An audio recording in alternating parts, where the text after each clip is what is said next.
Hi.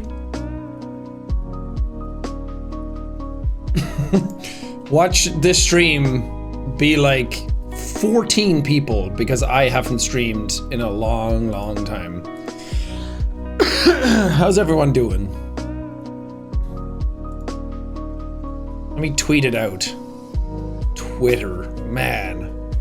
I haven't used that in a while.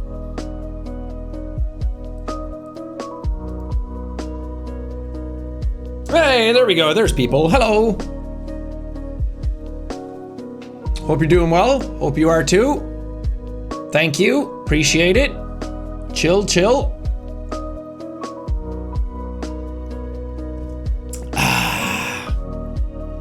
It's been ages. I know, far too long. I apologize. When was the last time I streamed on this page? How do we even use Twitch? 9 months ago. When Elden Ring DLC? I know! I was hoping to see it at the Game Awards and we didn't. It doesn't exist. Oh my god, it's green PewDiePie. I need to be something else now. I'm not green anymore. Also, yes, I have a thing on my lip because I bit it super hard by accident one time and it bled and now it has a fucking scab on it. It's so annoying. Brown PewDiePie? That doesn't sound right. Think about it. God of War DLC? I know. We'll get into all of it. I'm just waiting for people to show up first. Yeah, there's like 4,000 people here. That's cool. Yes, I'm back from my trip. Let me move chat so I'm not looking down here. How do I do anything anymore? I legitimately have no idea how to use any pop-out chat. There we go. Oh, I'm such a boomer of the internet in the creator space now. I've been doing content creation for 11 years. Can you believe that? 11 years I've been doing this job. 11 years of me sitting here, talking to people, yelling at my screen, playing video games. I can't believe it. Who would have thought I'd been doing this for 11 years? Because I certainly didn't. Then again, I guess it makes sense. But most creators, when I was starting off, lasted like 6 years. It's like the relevancy of a YouTube channel back then was like a 5-year period, and then after that things sort of dwindled and then people stopped. But then the more people started doing it, I was like, you just stopped because you probably didn't like it anymore.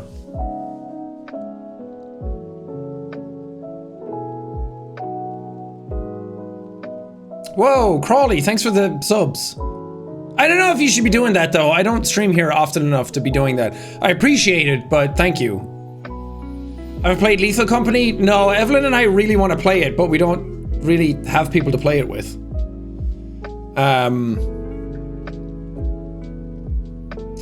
So maybe. It also feels like everyone's played it a lot already. So everyone kind of like knows how the game works and we don't. So we're just kind of like sitting in the background being like, what do we do? And then people are just explaining it to us instead of us all kind of like fumbling through it at the same time. Been here since the cabin, Jack. Wow, that's very sweet of you. Thank you. Loved Alan Wake. Me too. I debated whether to play Alan Wake 2 on my channel or not, but I kind of kept it for myself because I'm a huge Alan Wake 1 fan. It's one of my favorite games ever. And we waited 13 years for Alan Wake 2 to come out. And I was like, should I record it on the channel? Will people enjoy it? Does it make sense if I haven't played Alan Wake 1 on the channel? Will people be confused? And then the more I thought about it, I was like, you know what? I want to enjoy this just for myself. I want to have it for myself. So I sat down and I just played Alan Wake 2 for me. And I think that was the better call because I think I enjoyed it way more doing it that way. Not that recording it is unenjoyable, but it just adds a different element to why you're recording it and why you're playing it. So having it for myself was way more fun, and I got to just enjoy it.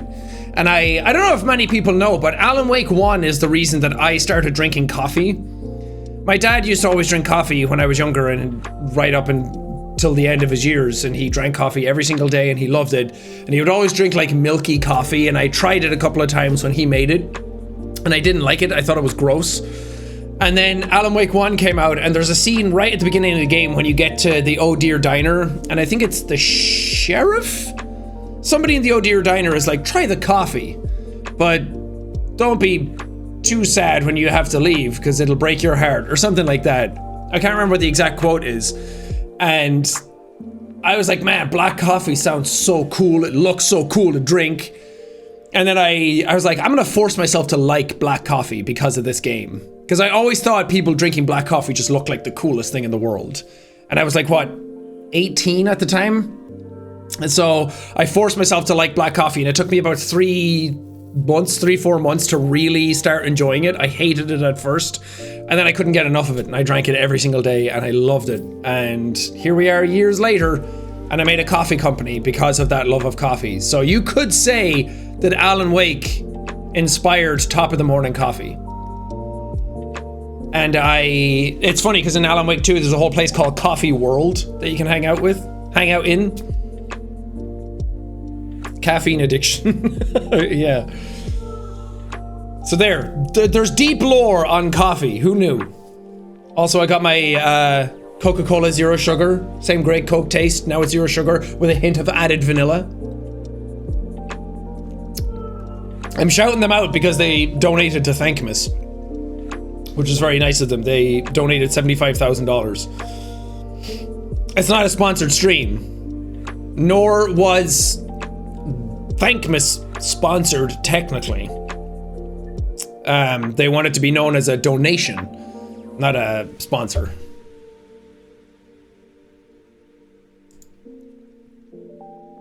We missed the Coke sponsors. I never got sponsored. I said it before that I tried. We reached out to them, and me and my management team reached out to them to be like, what can we do? Like, I don't need a regular fee. I don't need like a big amount. I don't need anything like that. I just need something to be able to say that and for the meme. And then they came back and they said that, I think because I swear too much and I play a lot of video games that have a lot of violence in them, and Coke want to be very on the ball with the stuff that they're like related next to, which I get. You're a company, you can do whatever you want, and Coke don't need me. So it's nicer that they donate the money to Thankmas rather than sponsoring me for something. So the way it worked out, I'll still call it a sponsorship just for the meme, but it works out better that they donate to Thankmas rather than to me.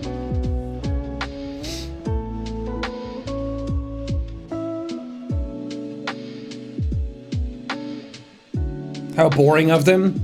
It's a massive conglomerate. $1 billion company, right? I imagine Coca Cola have billions of dollars. They can do whatever the fuck they want.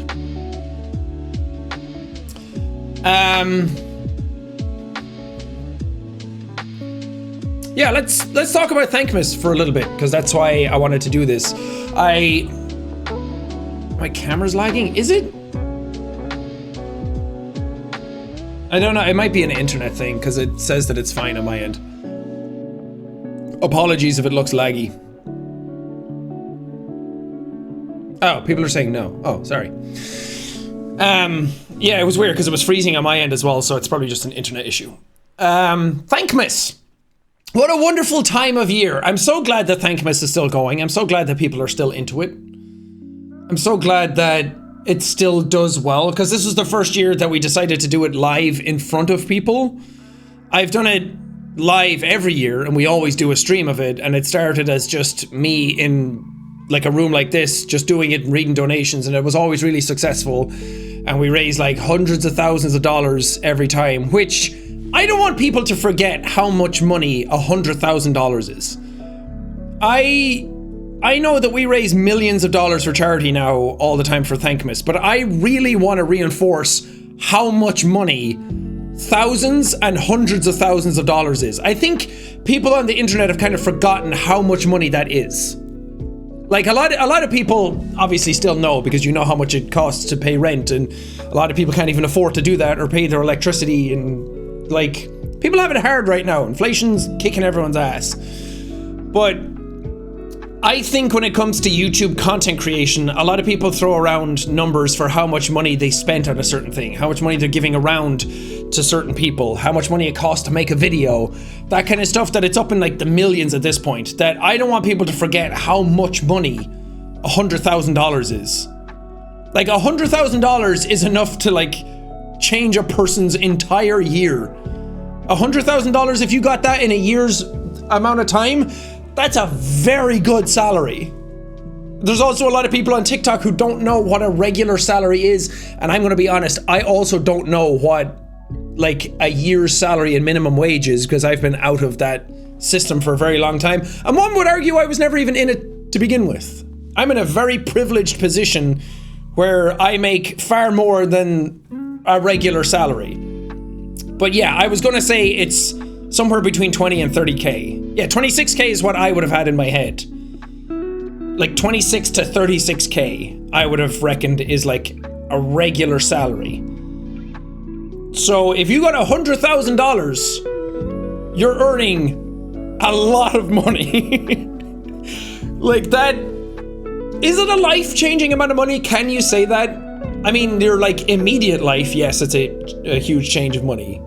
But let's say you get $300,000 and you just get that instantly. Obviously you have to pay taxes and everything on it, but let's say you got it tax-free. That's like, you're able to buy a house in a lot of places. Obviously not in the more expensive cities, but like the more rural areas, you'll be able to buy a house for that. And that, I think, is life-changing, to be able to buy your own house. Obviously a lot more comes with that. You have to pay taxes, you have to pay bills, you have to pay amenities, you have to pay installation fees for certain things, your internet, all that kind of stuff. But let's just say, for argument's sake, let's keep it simple. So I don't want people to see $6 million raised and go, oh, cool. Like that in a single day is just monstrous money. Because we had that last year for Thankmas. We raised 10 million in 10 hours, which I want to keep reiterating how insane that number is, because it's not small money. When we think about like companies and stuff now, obviously there's companies like Amazon and Apple and Google and everyone that are throwing around like trillions of dollars, and we have people buying Twitter for 40 billion, and there's just so much money going around all the time that I think people have become desensitized to it. You have creators throwing around that they spend $1 million on a video, 3 million, 5 million. So it can, for some people, it can fall away how much money $10 million is. But that is like gargantuan. I keep saying it as well, that it's also, it's the second largest single day fundraiser of all time. Anywhere. Like not just on YouTube, not just for creators, not just in America, anything like that. Like planet-wide. And I think that that's a very crazy statistic. Well, that's what I've been told. So fact checkers could probably prove me wrong, but I keep being told that fact, so I'm going to keep reiterating that fact because it's cool. So raising $6 million this year, I also don't want to, like, it's $4 million less than last year, but $6 million is still a massive amount of money. So I'm very, very proud of that. I'm very proud of how Thankmas went, what we did with it, the fact that a lot of us were worried going into it because we normally do it live at home, and I mean, you guys have watched Thankmas for so long now that you know the way you raise the most amount of money and the way you get the most amount of money and the way you get the most amount of donations quickly is to just read people's donations. Just sitting down, reading donations, reading messages, doing like challenges based off the donations, setting milestones, all that kind of stuff. The more you can kind of incentivize people to donate, the better. And usually the best way of doing that is to just read out people's donations and their messages, because they want to hear their name read out in your voice, or they want to feel acknowledged. And I think that's cool. And it's awesome that just simple engagement like that is all you need to be able to raise a lot of money. So when we went to do it with a live audience, some people were worried that it wouldn't do as well because we just didn't do that much, that you're just kind of like sitting and reacting to people live, and we had more guests on and the segments were just busier. But I'm so glad that wasn't a factor. I'm so glad that you guys showed up in droves and just pumped so much money into Thankmas this year, and it made everyone happy. It made the organization happy, World Central Kitchen, it made Tiltify happy, it made me happy, it made everyone behind the scenes happy. It was just a really, really good time. So thanks to everybody who helped out and donated. I get a lot of the credit for Thankmas all the time. And as much as the ego, the small little bit of ego that I have in me wants to take credit for things, it's not me at all. It's so many people doing this every single year. So I'm very thankful to everybody that shows up and helps out and donates money. So thank you to everybody. But yeah, the show went really well. We had a little technical hiccup in the beginning, which I didn't know what was happening. We went out live and then apparently the stream just didn't work. The internet that we were on was not the right one. It was lagging like crazy. It was running at like 1 FPS, if even. So I had like an in-ear all the time that was telling me like, oh, we need to stop the stream. You need to come off stage. You need to come back. And I was like, okay, I don't know what's happening. Clearly something went wrong. We'll restart the stream. Fine. And I came off. No one told me anything. And then they were like, no, Ethan has to come off as well. And then when I came back on, everything was fine and the day went on great. I only found out afterwards, like as we were at dinner after the show, that the stream died and like wasn't working for anybody at home. And they were like panicking, thinking that the stream was never going to work, that it was only going to be a live show, and that the stream would never work and we wouldn't be able to broadcast it to people at home. And apparently it was Ethan that told everyone not to tell me what was wrong, which I really appreciate, because he was like, he can't do anything about it right now. It's not his fault. Just don't tell him, it'll stress him out. And I was like, he gets me. He understands me. He knows, because I would do the exact same to him. I'm like, in that scenario, he knows how my brain works. And I'm so glad that I didn't get told that, because I would have freaked out. It would have been in my head. I would have been panicking the whole stream then afterwards and worrying about it. And having that in your brain is just not something that you need when you're out on a stage. So I'm glad I didn't know. And it all worked out. And Trey was there as well, editor Trey, who apparently logged in and like fixed a whole bunch of stuff. Because Trey has certain access to the channel to be able to like moderate people and just like upload videos and that kind of stuff. So Trey stepped up as well, and both of them like fixed everything. And I was like, oh, thank God. Thank God you guys were there to help. Hey, what up, Quinn? Quinn, also MVP on that day, pushing out socials, working like a madman for the entire day, getting so many pictures and videos and just telling people like what to capture and things like that. It really helped out. I'm very thankful for it. But yeah, the whole show went off without a hitch then after that. We had like a rehearsal the day before, and people started telling me all these things that we were doing, and like I knew most of them because I saw them run the show beforehand. But then we were all getting stuff about like, oh, we're going to do this here, and these people are going to come out, and we're going to fix this at that point, and we're going to do this, and Sean, you have to bring these people out, and we're going to do these 5 games in a row. And then afterwards I was like, okay, I'll look at this tonight and try and remember all of that. And then when stuff was happening, I remembered most of it. And when you have an in-ear with you, like somebody's just telling you what to do all the time, which really helps. I'm glad that someone is there to be able to talk in my ear. But when you have that in your ear over and over again, it gets really confusing. So I was trying to like wrestle with that all the time and then remember what people had told me the day before. And the only segment I forgot was where Smosh and Jarvis, Jake, Eddie, and Chad came out. I was like, I know we're doing a relay, but I forget what the races are. And then you could see me on stage and I was like, what are we doing? And I was like, oh, we do that one. And then you guys, and then afterwards it's like whoever won that one, and then we go on to the next one. They're like, no, it's a relay race. You do it all back to back. And I was like, okay, but no one filled up the eggnog. And then they were already going, and I was like filling up the eggnog like crazy. And then as soon as I filled the last glass, they all came rushing over, and I was like, okay, thank God that worked. So, I mean, those were like the worst of our problems. And I feel like that's a very good show. Because I was worried that things wouldn't go well and guests wouldn't show up on time and different things like that. And we had so many guests this year, and I'm so thankful that so many of them showed up. Like, everyone we asked to be there basically said yes. There was a lot of other people that we asked. Like, we asked Jack Black and people back. But because SAG strike and everything had just ended, I think everyone was busy. So we didn't get some of the people we had asked. But I think we got some really, really fun people to be on the stream. And I'm just so grateful that they were. Because it's one of those things that you have to show up like an hour before it and then wait around and get hair and makeup done and do like little social posts. And then you have to stand at the side of stage, wait for me to call you out. I'm just telling you what to do. You're there for like 20 minutes and then you're gone.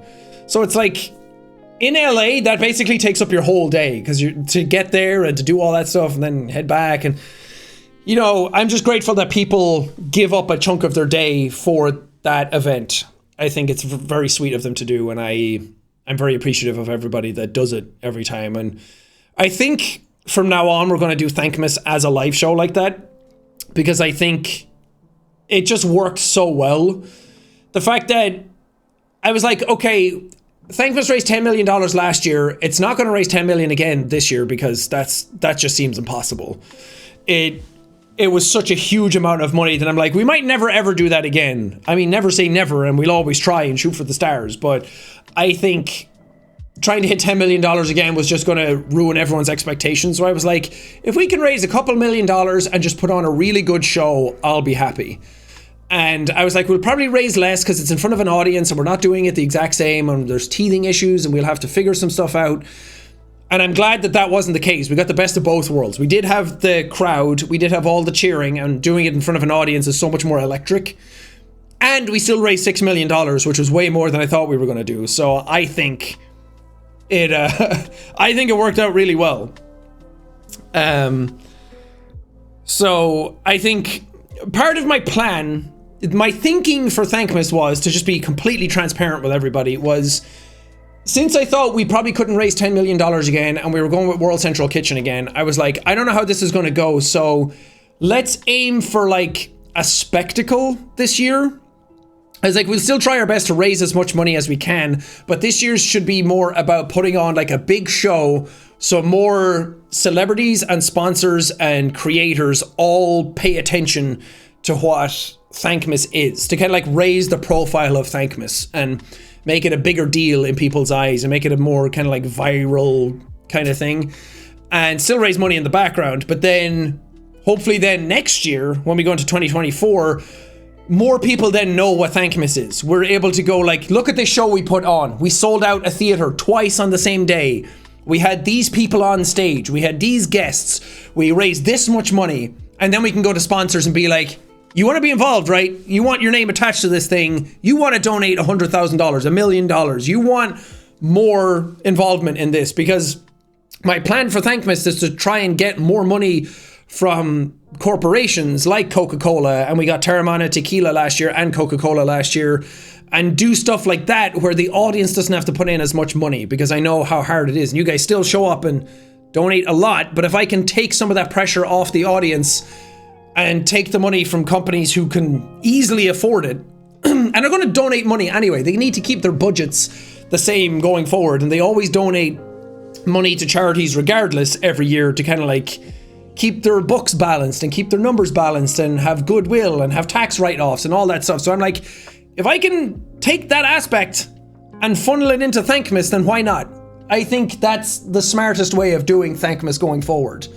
And there's always creators who are donating, and I try and donate as well. But I'm like, try and take the pressure off the people at home so we can just put on a good show, but still raise the same amount of money. So that's kind of the plan. And I think hopefully we put on a good enough show to kind of do that and get more people involved. And get more sponsorships for next year. But it's also a balancing act, because I don't want sponsorships that demand to kind of like be all over the event, like having their name everywhere, having you shout them out every 5 minutes, having it kind of feel like a sponsored stream rather than just a fun Thankmas stream where they also donate. Like, I'll give them their segment and I'll give them their shout out, but I'm not giving them the show. Last year we had Coca Cola. For their segment, we did like the game where me and Connor were trying to guess the drinks. And I'm like, yeah, that's fun because it's still an element for the show. It's still a segment we can do, and it's interesting and it's funny, and I think we can have fun with that. But I'm not going to give you the whole stream to talk about Coca Cola. So it's kind of a balancing act to be like, we want you involved, we want your money, but how much are we willing to like give over for that? So we'll see what happens next year. We'll get in early talks next month and start planning it. And because we were planning, the one we just did, we'd been planning for like 9 months. And stuff changed around a lot, and it was like, it was a live show, and then it's like, no, let's not do a live show. And then it's like, we should do a live show. I want to do a live show. It seems fun. Get people in the audience. But it's also like trying to balance the price of tickets, because we tried to keep the tickets really low so we could get people to show up. But then it's also like, should we increase the price? Would people show up anyway?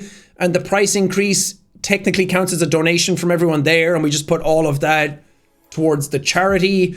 Then we were like, I don't think it would be like a crazy, like unless it's $1 million that you're raising with that, or $100,000 or something. I don't think it's really worth raising the prices to put, because we would have got like, I don't know, if we raise the price a little bit, like maybe 18, 20,000, which is still a lot of money, but I'd rather people just be able to show up and have a lot of people there and sell out the show. So there's always that kind of like balance of back and forth of like, how do we get more money into the show and into the charities? Because that's the whole point of the show anyway. That's the whole point of Thankmas, is to raise as much money as possible, but also keep it fun and accessible and make sure other people are doing. Because there's also the aspect of getting other people to stream for Thankmas. That's something that I'm really bumping up against every year, is how do I incentivize other streamers to do Thankmas? I think a lot of people are scared of doing charity work, especially a charity that they haven't picked, that they want.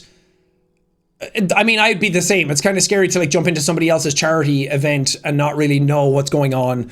So it would be so nice to be able to get other streamers, because you have people like a Fortnite event happened the exact same day, and there was so many people streaming that day that had hundreds of thousands of viewers. And I'm like, fine, you're going live, you're doing the Fortnite event anyway. How do I somehow get you to put a Thankmas link into your stream and just like shout it out a couple of times? It can be your own link. You can activate your own audience. It doesn't have to be like Jacksepticeye's Thankmas or anything like that. What up, Ethan? So I'm like, how do I get you guys to just put Thankmas somehow in your streams that are already getting hundreds of thousands of viewers, where it's such an easy lift that you don't really have to do that much. You could raise like another 10K, 20K. Some of you have massive audiences that would really show up and donate, and you're already live. So how do I get that to work? Because it's a different story if you're trying to get people like, oh, please stream this day, and they're like, well, I don't really stream, or I wasn't going to stream that day. Then it's a lot more pressure on them to do it. And then some people are afraid of the wording. They're afraid they don't know what the charity's about. Charity stuff kind of scares people anyway. It's a lot easier than people think, but I get the intimidation factor before you do it for the first time. So those are the types of hurdles that we're trying to get over. We've been doing Thankmas 6 years now, and it's like, how do we get it to be like its own thing? Like, let's say some year I can't do it. Let's say I die. Let's say I get really sick. Let's say something's going on that I just really can't do it one year. I'll always try, but let's say 10 years down the line, how do we make sure the Thankmas is still a thing that's existing on its own, that's still raising hundreds of thousands, if not millions of dollars without me? And I get that a lot of it rides on me and that one stream that I do, but like, how do we just get it out there more and more? So we're still working on that, and I think just doing it year after year after year. I mean, Game Awards is a good example of that as well, which I'll talk about Game Awards in a bit, but Game Awards is one of those things that started off super small, and then more industry people just got involved in it, and more people wanted to be part of it, and they got more sponsorships, and then it just got bigger and bigger and bigger, and now it's the Game Awards. It used to be the Video Game Awards. Now it's the Game Awards. If you win Game of the Year at the Game Awards, you're Game of the Year. Like, it's so legitimized now that they've just done such a good job of making that like the video game thing. And if you want to show off, so because E3 doesn't exist anymore, if you want to show off your trailer, you go to the Game Awards with it. That's how you get the most exposure for your game. So I'm like, how do we do that with Thankmas? But yeah, super happy with how it turned out. I'm super happy that people enjoyed it. It's always weird to do. I've never done a stream on a stage with a live audience. I've never done something where I'm talking to an audience in person, but also people at home. It was really weird to do. But I think it worked really well. And I think it was a good proof of concept to be... This was kind of like our year to try something different. Because it was also like we did World Central Kitchen again, and even though I always want to raise as much money as possible for a charity that we're working with, it was also like we went above and beyond last year with $10 million. So it's like this year, it's like if we don't hit 10 million, 5 million, it's like we have a bit of ease off of us to raise less because we did so much last year for the charity. I'm glad that we did more than half of what we did last year, but you know what I mean. It just felt like a bit of the weight was off, a bit of the pressure was off, so we could kind of like play around with it a bit more. And it worked out really well. And now I think the proof of concept worked, that I think we'll probably do Thankmas live in front of people from now on. Unless next year's is terrible. But we also threw around the idea of like turning Thankmas into like a 3-day event. Maybe do like a South by Southwest Thankmas festival. But those things are all like pie in the sky dreams, where it's like, if we could get like a week-long Thankmas where there's like a ton of events to go on and it's like an actual convention that people can show up to, that would be the goal. That would be the dream. You have stages that people can do music on.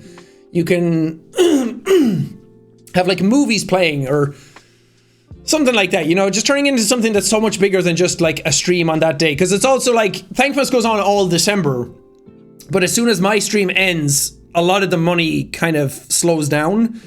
So it's like, how do we keep that going as well and gives people something extra, and like sell coffee at the... We thought about selling coffee at Thankmas this year, but we just didn't get the logistics right.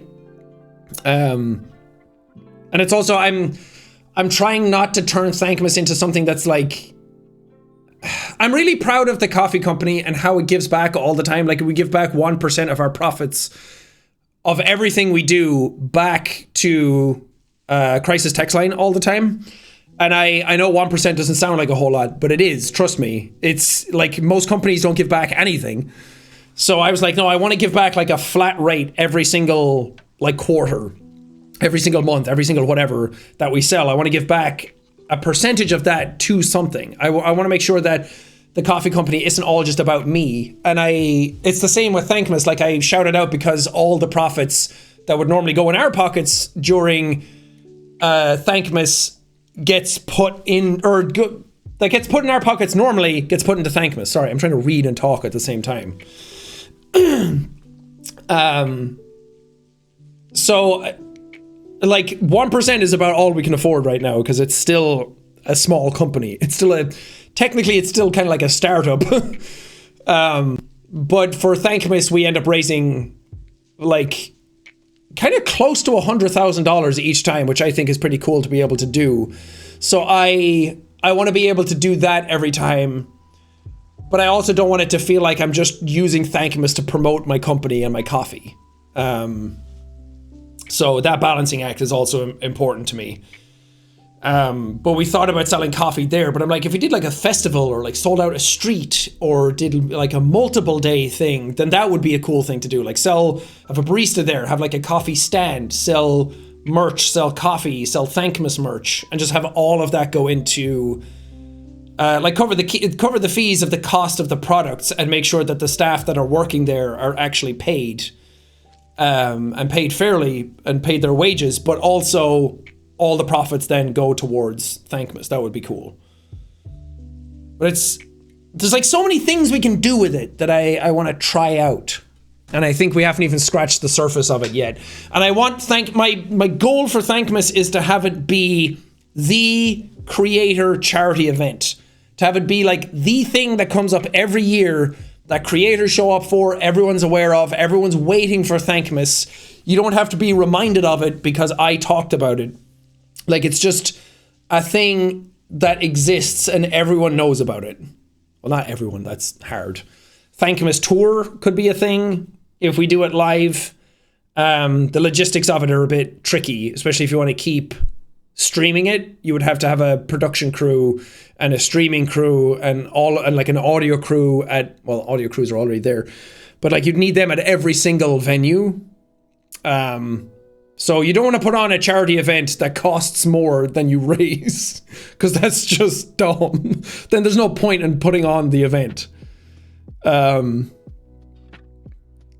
least, like, I don't know. That happens a lot, unfortunately, because you go in with the best intentions and sometimes you can't do that. But I'm like, I know how much a tour costs after doing one, so I'm like, I don't want to ramp up the cost of something just to go on tour to like break 120k for the charity. That just doesn't seem worth it. When I could sit here and read out names for 10 hours and raise $1 million. You know what I mean?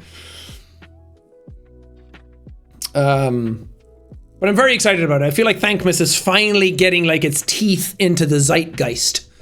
It's starting to like really become its own thing. And it's really starting to get known among creators. And whenever I ask people to be part of it now, I don't have to explain what it is.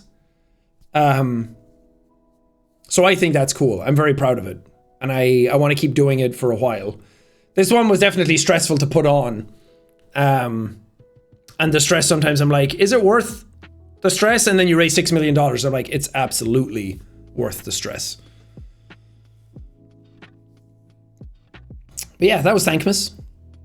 I'm so glad, like, we had so many creators show up, and I think, not to discredit the creators, because they're always so nice, and they always have so much pull, and they always, like, help donate, and they always, like, activate their audiences for the stream as well. But I'm so glad that we got people like Danny Trejo and Ben Schwartz and Patton Oswalt up on stage, because they were really fun segments. I was worried about the Danny Trejo one, because I was like, I think he's really cool, but he doesn't know who I am, and I don't know what to talk about. And Danny Trejo was like, what, 79 years old at this point? And I don't think he knew what was going on for some of it. And like, I don't know if his team didn't prep him well enough, but he knocked it out of the park. He was so much fun. He like engaged with the audience really well. He brought donuts for everybody. But yeah, I don't know why I thought Danny Trejo would be way taller. You know when you watch him in like Desperado or Machete, and it's like, damn, what a huge, like, imposing dude. And then he came out on stage and I'm like, oh. He was just such a genuinely nice little old man. And I was like, you're so fun. And then I got all flustered and I didn't know what to talk to him about. And I was like getting stuff in my ear about like, oh, send Danny to the throne for like his book reading segment. And then I was like in the middle of saying a sentence and I was like, I don't know what I was talking about. And I just kind of like froze. And having a crowd there and everyone's just kind of like cheering and chatting and everything it's just like a lot of noise. So when I was chatting to him, I was like, okay, let's do your segment. And then I was like, oh wait, your segment is like 20 minutes long. I should like hurry up and just like put you in the chair. That sounds awful. That sounds like I wanted to execute Danny Trejo. He was great. That pineapple fritter that he brought, that he was like, pineapple fritter is amazing. And I was like, okay, I'm going to eat that when you sit down. And also I'm really hungry because I didn't eat all day at that point. So I ate that while he was chatting and I was like, should I be on stage for this? I'm just like a fucking moron at the side of the stage now, eating food while Danny says the sweetest story ever.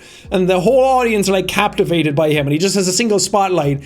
And every now and then you look over and just like little weird fat Irishman is just sitting there eating his donut. Oh, but he was really fun. I was really happy to meet him. He's like watching Desperado when I was younger, all time. Get Ryan Reynolds next year. Well, that's the thing. Like, we asked all these people, but as soon as the SAG strike was over, they're like, we're going straight back to film Deadpool 3. Like, I get it. Your whole production got shut down for that. So,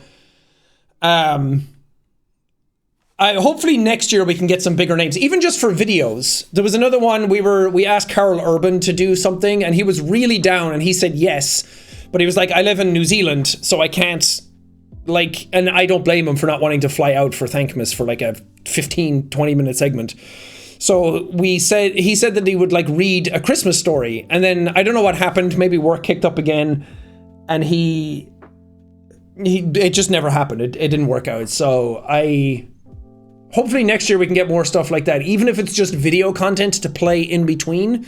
I think would be really fun, because I was like, let him read a Christmas story in the butcher voice if Amazon will let him, and make it like violent or something. That would be really funny. But sometimes things just don't work out. But yeah, the Ben Schwartz segment I was kind of nervous about, because Justin, who's like one of my best friends in the world, he was producing the show, and he'd made like the run of show and all the segments and that kind of stuff. So we actually have a podcast episode with him coming out, God knows when. We recorded so many episodes when I was in LA, but he'll be on an episode. And he's one of Ethan and I's best friends. He's amazing. But he was really excited about the Ben Schwartz segment, and he came up with the idea of doing like the improv on the spot, the Legend of Thankmas. And he was like, you're going to get up with Ben Schwartz and you're going to go over the Legend of Thankmas with him. And he's just going to throw it back to you, because he's like one of the greatest improvisers of all time. And I was like, what if we get someone in the audience to come up as well? So it's like 3 levels of improv. So it's like someone who's up on stage who maybe hasn't done improv ever. Then there's me, who's like okay at it, but I'm not like Ben Schwartz level. And then you have Ben Schwartz, who's like the master. So you have like easy, medium, and hard mode. And I was kind of nervous for that, because Justin was like hyping it up a lot, and he was like, this is going to be my favorite segment. This is going to be amazing. And then I was like, I don't know, I might fuck this up. And I was like, but I guess that's funny as well, fucking it up, and then Ben has to save it all. But I think the gargoyle of Christmas, the gargoyle of Thankmas even, was really funny. I'm so happy. This is like the fanboy in me. I got to make Ben Schwartz laugh. When he was like, and inside that gargoyle, and I said, was a smaller gargoyle, because he was like trying to tee me up to end the story, and I just kept it going. And he got a chuckle out of that, and I'm like, yes. That's my goal with everybody who I look up to. If I can make them laugh once, like a genuine laugh, that makes like the little child in me happy. And I was really excited about that. And Evelyn said she was up in the balcony, and when that happened, she was also like, yes, he did it. Because she knows how much I like making people laugh, but especially people I look up to. It's like my go-to. Yeah, that was really fun. And then Ben sent me a really nice message afterwards. Because I said that I had met him before, and he was like, really? Where? And then I had met him at the Sonic premiere for Sonic 2, but I had much shorter hair back then. And I wasn't on a stage either, so he wouldn't have recognized me at all. But afterwards, he sent me like the picture, and he tweeted out about it. And he was like, I absolutely remember you. He was like, I remember the conversation we had right before we took this picture. And I was like, I mean, he could be lying, I don't know. But he sent me a very sweet message, and he was very thankful that he came on. And he said very nice things about our community, about how it raised so much money, and he was very impressed with it, and he said that what we did was incredible. So I think that goes out to all of us in this community for coming together and helping out. So it was a very sweet message to get. And apparently Patton Oswalt had a great time as well. I think a lot of people get asked to do it, and then they don't really know, like their management teams just don't really tell them like the scale of what's happening. So, and YouTuber audiences, because I did Gamer in the Mouth earlier in the year, and it was a bunch of comedians who were there, and they're not used to the YouTuber audience. So when I bring them out and everyone goes nuts, like YouTuber audiences are a different breed. They are the only thing that beats them is probably Swifties. But when people come out, they go absolutely wild, which is great. That's what you want an audience to do. So when he came out, I don't think he was expecting as big a reaction as he got. And everyone in this community is just so nice anyway. Like anybody could have shown up and they would have, well, not anybody. There's a lot of shitty people I probably could have brought on. But when people like that show up, a lot of people are just very, very nice. and very accommodating. And that's the key message we always hear from people afterwards, is that your community is so nice. And I'm like, yeah, I think they are. I think they're great. So yeah, big win for you guys. So the talent team that like reached out to him, he said that he had a really good time and he really like wanted to come back again, and he was very impressed with it, and he just wanted to show how much he cared about it. So I think hats off to all of you guys for making him feel welcome and loved and just laughing at basically every joke that happens. I also want to point out, I saw a lot of people who were watching at home talk about people like yelling stuff and heckling, and some people who came up on stage were rude or awkward and that kind of stuff. I want to point out that that stuff is only like that when you're watching the stream. It's not like that. Like the reason people are yelling stuff live, which I mean, that's why you have a live audience. It's kind of boring if I'm sitting, not to say like you should just yell all the time and heckle constantly, but like a little bit of like cheering at random times is why you have an audience, because otherwise it's just people sitting there waiting for a joke and then they laugh and clap and that's it. And that's like, there's no energy to that. It's not as fun, but people thought that I was getting like really annoyed with people. I'm like, no, that's just kind of like the character that I do when I'm on stage. Like it's kind of fun. Like the audience are kind of like heckling me. I heckle back, tell them to shut the fuck up. And like that, it just sounds funny when you're in the moment and everyone laughs and giggles, and I don't know how much of the crowd you could actually hear. But when you're there, like the audience is so, I keep saying electric because that's the best word I can describe. Like it's so palpable. You can like feel the energy in the room. That cheering like vibrates your body. It shakes you, and it's a good energy to be around. So when I'm on stage, I'm obviously not 100% myself. Nobody is. Everyone puts on like a slight character to kind of like you bring up the energy, you bring up the personality, you bring up whatever you want. Some people have full-on characters that they're not themselves at all. Like Bo Burnham's Make Happy is a good example of that. And maybe that's kind of where I get that inspiration from. Because it's just so fun to kind of like heckle back a little bit. And like, yeah, the adrenaline's pumping, so I think it's a fun atmosphere to be in. And some people come up on stage and they're a bit nervous and they don't really know what to say. And from being at home, it can seem kind of awkward. But when you're there, it's not really that awkward at all. It's pretty seamless. And it's like, of course, people are going to be a little awkward being brought up on stage. Like they put their hands in the air that they want to come up. But it's not until you actually get up and people cheer for when you're there that you like understand the scope of it, and then you hear yourself in a microphone for the first time, because when you talk into the mic you hear yourself back. So a lot of people just aren't ready for that, and it kind of gives them stage fright. So of course they're going to be a little awkward and like deer in headlights. And I don't know, I think it's a bit disrespectful to say like the people who are coming up on stage are awkward and annoying and bothering me, because I'm not bothered by it at all. Like, if I'm genuinely upset by something, if I'm genuinely bothered by something, I will change my tone and legitimately just sincerely tell people to stop. Like, you can tell if I'm actually uncomfortable versus like playing into the awkwardness and the sort of like cringe factor. What was I was doing something a while ago where I was like talking to a crowd, and I was like playing into that awkwardness and kind of like playing up the character aspect of like, I'm trying to be cringe on purpose, and I'm trying to like stumble through my sentences and things like that on purpose. But somebody else I was with didn't get it, and they were like filling in the gaps constantly. And I'm like, no, let it sit. Like it's a bit that I'm doing. And that's kind of the same thing when I'm up on stage. It's just kind of like fun to do that. So anybody that came up on stage, you were totally fine. Don't worry about it. I'm sorry if anyone gave you grief. And anybody in the audience who was worried about heckling too much and being annoying, you weren't, believe me. Like I said, if you were really being annoying, I would have said something, or I would have told somebody from security or admin or stagehands or somebody to go down and be like, hey, can you just not so much, like, appreciate your enthusiasm, but please stop. Like, I think we have a very good system in place, and live shows are just kind of like that. They're awkward. Especially when you see them from home where you're not part of that energy. So yeah, that's all I want to say about that. Hey, can you don't? Made my night to just even be on stage and meet and interact with you and MatPat. Oh, that's sweet. You killed it. It was very fun.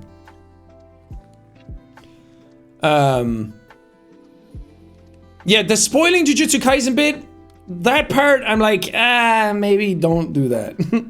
That's how you piss people off. I personally didn't really care, I guess because I'm caught up on Jujutsu Kaisen, but people like spoiling stuff like that is unfortunate. It's, again, you can't hide from spoilers when it's live. But I think if that's the worst of what happened, then I think we're very much in the clear. But yeah, Thankmas went very well. Thank you guys for it. I think it was amazing. I'm very proud of it. Normally we go to LA and we do Game Awards first, and then Thankmas is the last thing I did. And then this time it was flipped, because with venues and like trying to get certain venues, we had to bump it up a week to kind of like get 2 days to load in all the gear, practice, and then do the show.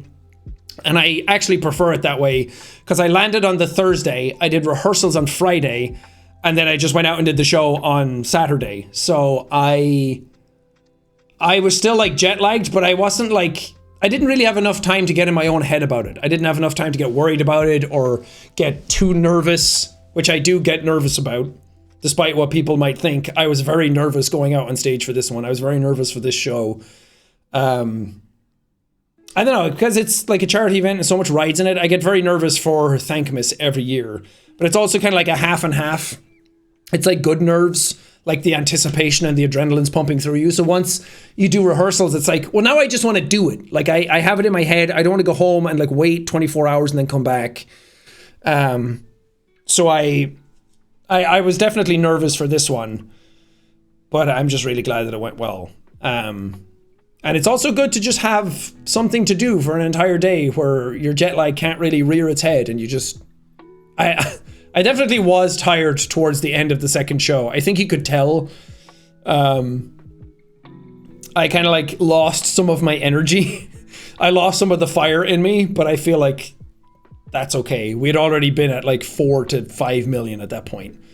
And my throat was killing me the next day because I was just talking all day, and I guess I'm not used to that anymore. But I think we held up okay. And shout out to Ethan as well, who was basically like co-host for the entire thing. I keep saying he was basically on stage for as long as I was, and I don't think I could have managed to keep that show going with jet lag like that without him. He brought so much good energy to it. And I think you can tell that we've been doing a podcast together now for a while, because our sort of improv and our bits together are like so in sync now, and we think the exact same way and know what the other one wants to do. But yeah, thank God for Thank Bitch. But yeah, he crushed it. He was a huge help that day. There he is. Thanks, Ethan. Thank Bitch MVP. Yeah, he was great. So next year we'll have to come up with some cooler stuff, and the fact now that we know that it works as a live show, we can really like play around with it a lot, I think. But yeah, that's it. That's about all I have to say on Thankmas, really. Is there anything else? I don't know. I don't know, I just like talking about how it comes together and behind the scenes, and giving you guys like a glimpse behind how it works. Because I think demystifying all of this, especially charity work, I think demystifying charity work is important to me, and like being transparent about a lot of stuff in regards to it.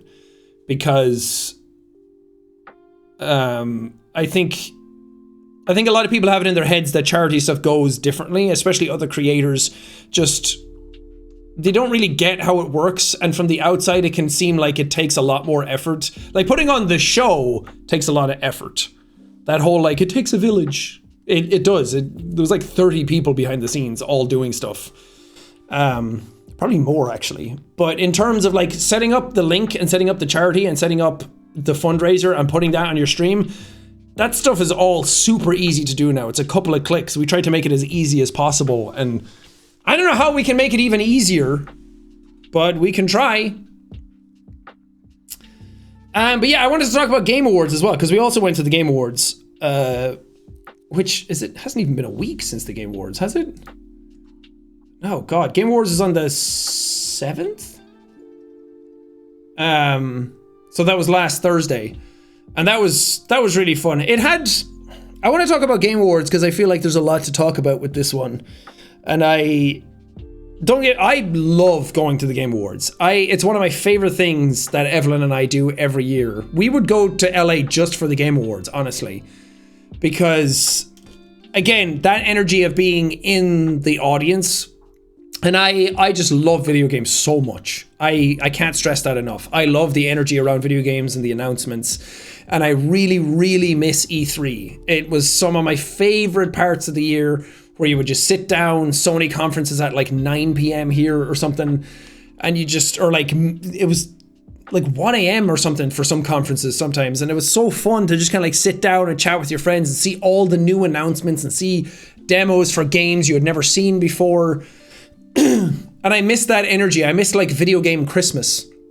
And now Game Awards has taken over that for being the show that shows off all the new stuff people are working on. If you have a new trailer for a big game, you show it off there. And I just love it. It's so fun to be there and like see trailers for the first time. And when I've presented at the Game Awards as well, which I was lucky enough to do, I got to go to like rehearsals and see like Ed Boon show off Mortal Kombat 11 for the first time. And I was like, man, that's so cool. I get to like see this before the public does. And like, I'm such a nerd about video game stuff. I still get so excited and giddy about it. Like, me and Evelyn got to meet Sam Lake, Ilka Vili, and Matthew Peretta, who are like, Sam Lake is like basically head of Remedy and is the creator of Alan Wake and Control and some of my favorite games. And he's the face of Max Payne. And Ilka Vili is the guy who plays the body and face of Alan Wake. And Matthew Peretta is the guy who does Dr. Darling in Control, but also does Alan Wake's voice. He was also in Robin Hood Men in Tights. He's the guy with the 2 knives who's really fun. And like, I've met a bunch of people before, like I know Troy Baker very well now. I met Kojima and Norman Reedus, and like there's a whole bunch of other people I met before who I'm like I'm excited to meet, but I'm not like actually nervous. And then Sam Lake and them showed up, and me and Evelyn were like shaking each other in our seats. Like, we were waiting to go on the red carpet for Game Awards, and they were like all over there talking to each other, and we were like, this is so fucking cool.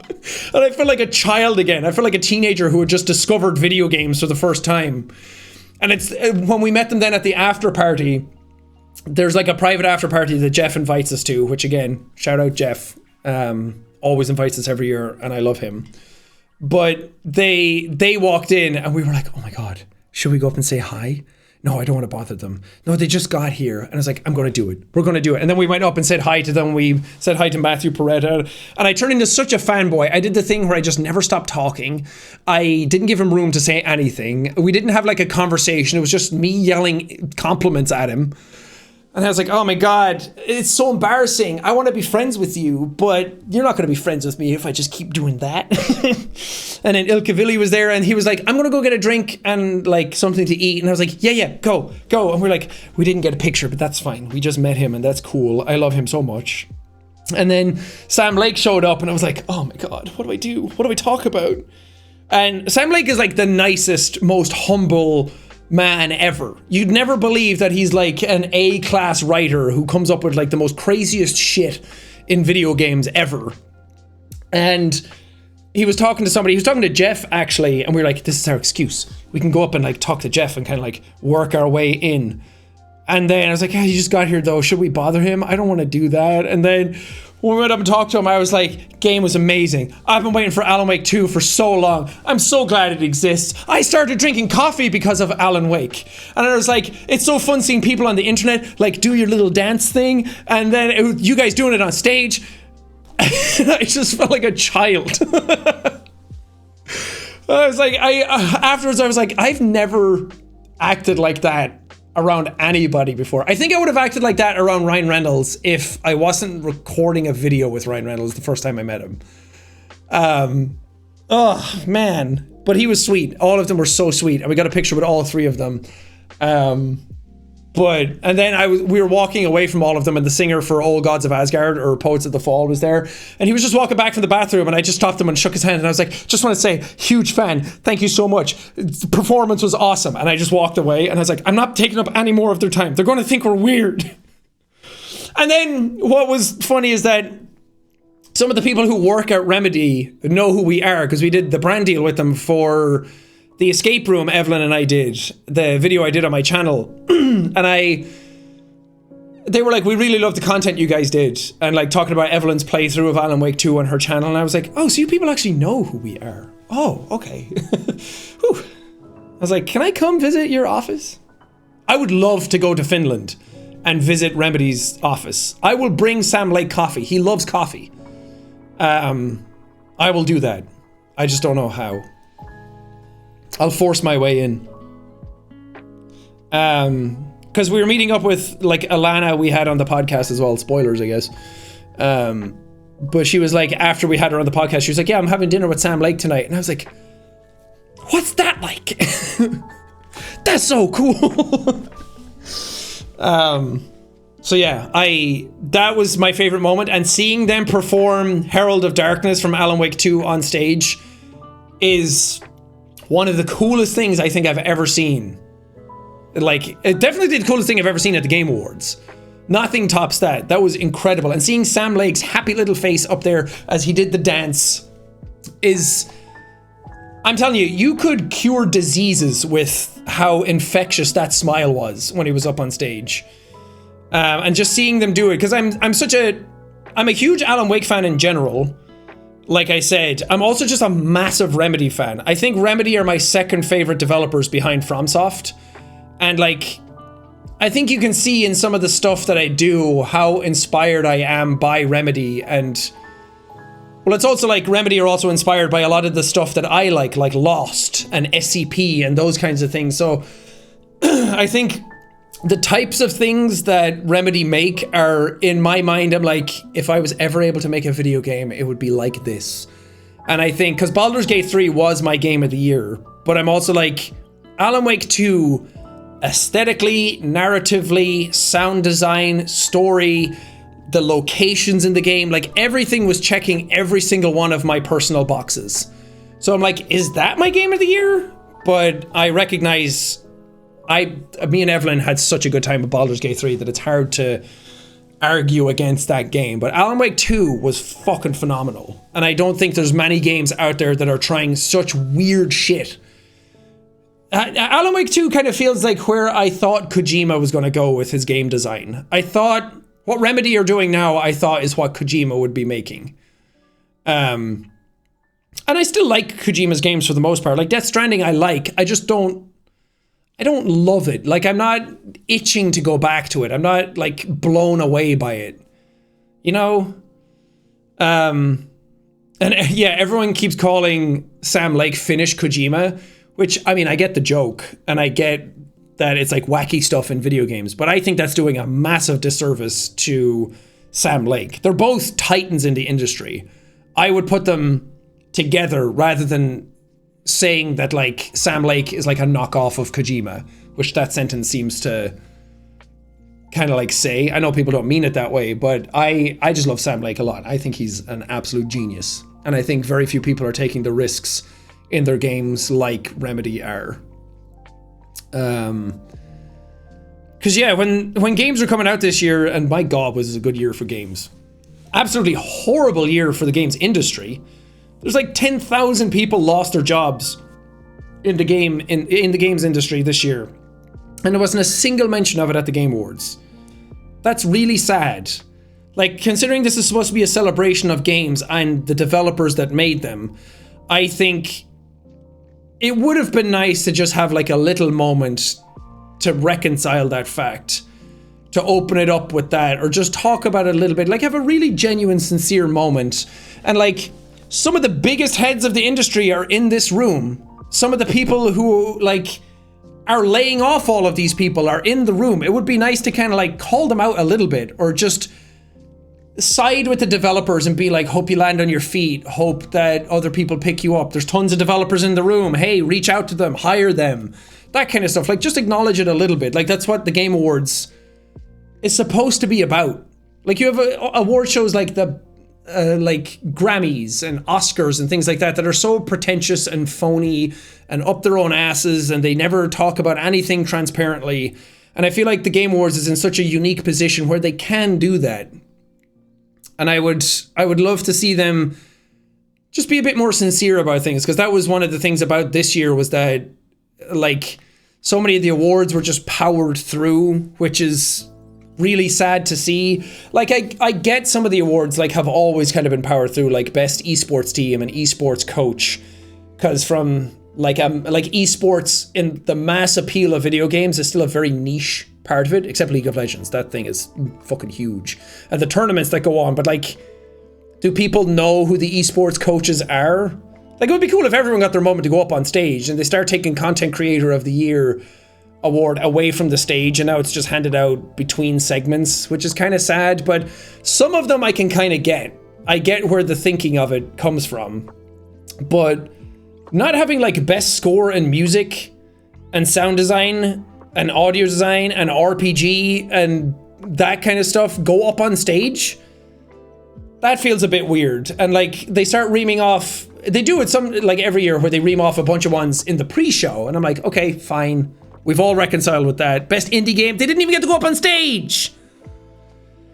And then at one point they reamed off like 6 or 7 awards in a row. Maybe I'm wrong, it just felt like they were just powering through that many, and it was like Baldur's Gate 3, Baldur's Gate 3, Baldur's Gate 3, and we were looking at the dev team, they were like 6 or 7 rows in front of us down to the left.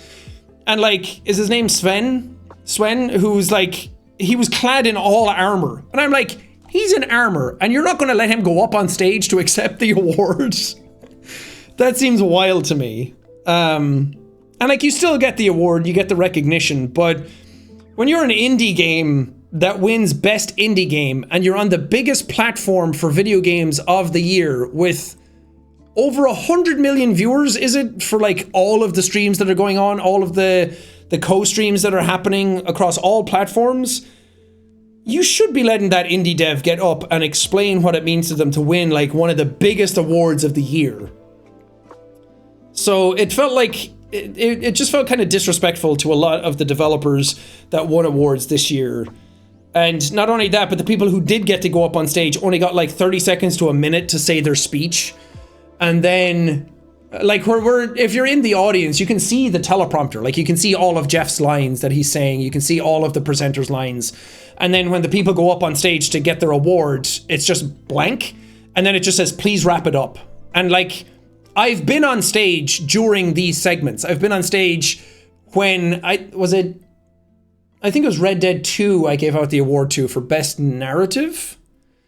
A couple of years back when that came out, like, I got to present that award. So I got to go up, see the teleprompter, read out my lines, and then I got to go over to the middle of the screen, or the middle of the stage, and then be there while the person is giving their speech. And I've seen the please wrap it up show up, but it was way delayed years ago. It was just like, please wrap it up, after like, it felt like they had said all they were saying and they were kind of like rambling and just repeating themselves. And nowadays, it was just like, I guess because Chris Judge just took a fuck ton of time last year, which I get, like, say what you want to say and like get everyone thanked. But at the same time, the award show's not about you and your award. It's about everybody, and you taking long takes time away from other people. I don't know. It was a bit, I'm kind of like 50-50 on that situation, because I'm like, I'm glad you won and Kratos is cool and I like those games, but at the same time, you don't need to be giving an 8-minute speech, you know? And then everybody else after that was being like rushed along, and I think because of that last year, they started speeding everyone up this year to kind of like get it out of the way. And because they have a run of show, they have like marks that they're trying to hit. They have like Steam Decks to give away. They have all of that stuff. They're trying to get through all of the trailers they have without their show going on for 5 hours. So I think other stuff can be cut before you're cutting the acceptance speeches that short. You don't even have to cut it that short. The amount of awards you gave away was like 7 on stage, 5 to 7. I can't remember. Maybe somebody can fact check me. But it's like the amount of people that were up on stage. Let's say it's 7 awards get given out, and you give them 1 minute extra each. That's 7 minutes. That's not really going that much overboard, you know? And that extra minute, giving someone a minute versus 2 minutes for a speech is very different. And I'm not trying to like, I don't blame like Jeff and that kind of stuff. Maybe Jeff has more power in this situation than I realize. I'm sure there's a lot more people behind the scenes pulling the strings. I really like Jeff. I think he's great. I think we're very lucky to have Jeff in the position that he's in because he genuinely loves video games. I've talked to Jeff behind the scenes just for hours randomly, and he genuinely really loves video games and wants them to do well and wants he just wants to play video games all the time. It really feels like he cares. And I think maybe pressures from last year versus this year versus like the Bill Clinton kid coming up on stage and like trying to avoid that kind of stuff again. I think there was a lot of like different things going through his head for this show this year that I think it kind of just bit them in the ass. I also think that Jeff is wise enough to take the feedback from this year and completely change it from next year. I think that he would definitely voice the concerns of the public. Like, again, kind of knowing him behind the scenes, I don't think he means bad by the things he was doing. But yeah, the awards did feel kind of disrespectful to the people who were up on stage and all the developers that were there. And it does get a bit annoying with the Kojima sections. I get it. Like, people cheer a lot when he comes out, but did we really need that much time? Like, it's cool to see Kojima come out and have it be a spectacle and walk out on stage with like the PT door and then come out and say like, I'm working on a new game, here's a trailer. But then it was like, the trailer didn't really show us anything. Everything he said didn't really say anything about the game. It just said, it's a new type of game no one's ever seen before, which I highly doubted. He said that about Death Stranding. That wasn't true. Like, sure, there's like tiny elements here and there that people haven't done before, but the overall like game is like, like people have done this kind of stuff before, and indie devs are constantly doing this kind of stuff. And like Jordan Peele coming out is cool, but also he kind of came out and didn't say anything. And he just kind of like praised Kojima. Jeff just praised Kojima. The audience praised Kojima. It felt a bit like circle jerky. And then it went on for like 12 minutes. I'm like, all of that time could be put in towards giving other people time on stage to talk about their game. Like, isn't that why we're here? I get you need to, like, I love the world premieres. I love seeing the trailers for the first time at Game Awards. I think that that's so cool. It's what separates it from something like the Oscars, because the Oscars is just all awards, and let's face it, that's boring. If it was just all awards, it would not get nearly the viewership that it does. We wouldn't get new announcements. We wouldn't get Monster Hunter Wilds kind of announcements and that stuff at that show. But I think the balance of it was way off this year. And the whole point of being there is that we can celebrate the people who won their games and have fun and like celebrate them and see them give their awkward little goofy speeches and see their nervousness because they didn't think they were going to win. And, you know, like, video games are so cool. And there's been talk about them like rubbing shoulders with Hollywood a bit too much. And it was excessive this year. We had like Matthew McConaughey came out. Like, I get you're in a game, but then we had like Simu Liu come out. We had Timothée Chalamet come out. We had Anthony Mackie come out. And Anthony Mackie's just there because Twisted Metal is getting a season 2 and it's the Peacock Theatre now instead of the Microsoft Theatre. So I get that they're like, oh, the Peacock Theatre want their shout out to get subscribers for Peacock. But at the same time, it just felt really excessive. It felt like, Hollywood, please pay attention to us. We know video games are cool now, right? We have The Last of Us, we have Twisted Metal, the Sonic movie did well, the Uncharted movie was not great, but box office it did well. FNAF movie is doing well, box office. And I don't think you need to do that. Jeff constantly comes out and talks about how video games are the biggest medium in the world. Like, don't video games make more money yearly than every other medium? Sometimes combined? Like, it's more than movies. It's more than anything. It's more than music. Video games have the most amount of money coming into them every single year. They should be schmoozing shoulders with you. I mean, maybe that is what they're doing. Maybe that's why they're on stage. But when you don't bring your developers up to talk about their games, it kind of feels like the other way around. So I just think Hollywood should be coming to you, not the other way around. Video games have proven themselves to be a massive industry and very respectful or respectable, I mean. And like the games that are coming out now aren't just like a side scroller Mario game or something like that. Like we have legitimate big budget, very well acted story games now that would be perfect for Hollywood, that we don't need Hollywood to kind of like be our big brother anymore. Like I think video games have risen to that level at this point. We've passed it. And not leaning into that more kind of shows where the industry is at still. Like we have all of these games that are so well made, challenging subjects, really high bars of like storytelling, narrative, interactive media, and we still feel like the kids at the lunch table. That like we don't take ourselves seriously. And I saw that a lot with the Game of the Year stuff as well. Like a lot of people were upset that Spider-Man 2 didn't win anything.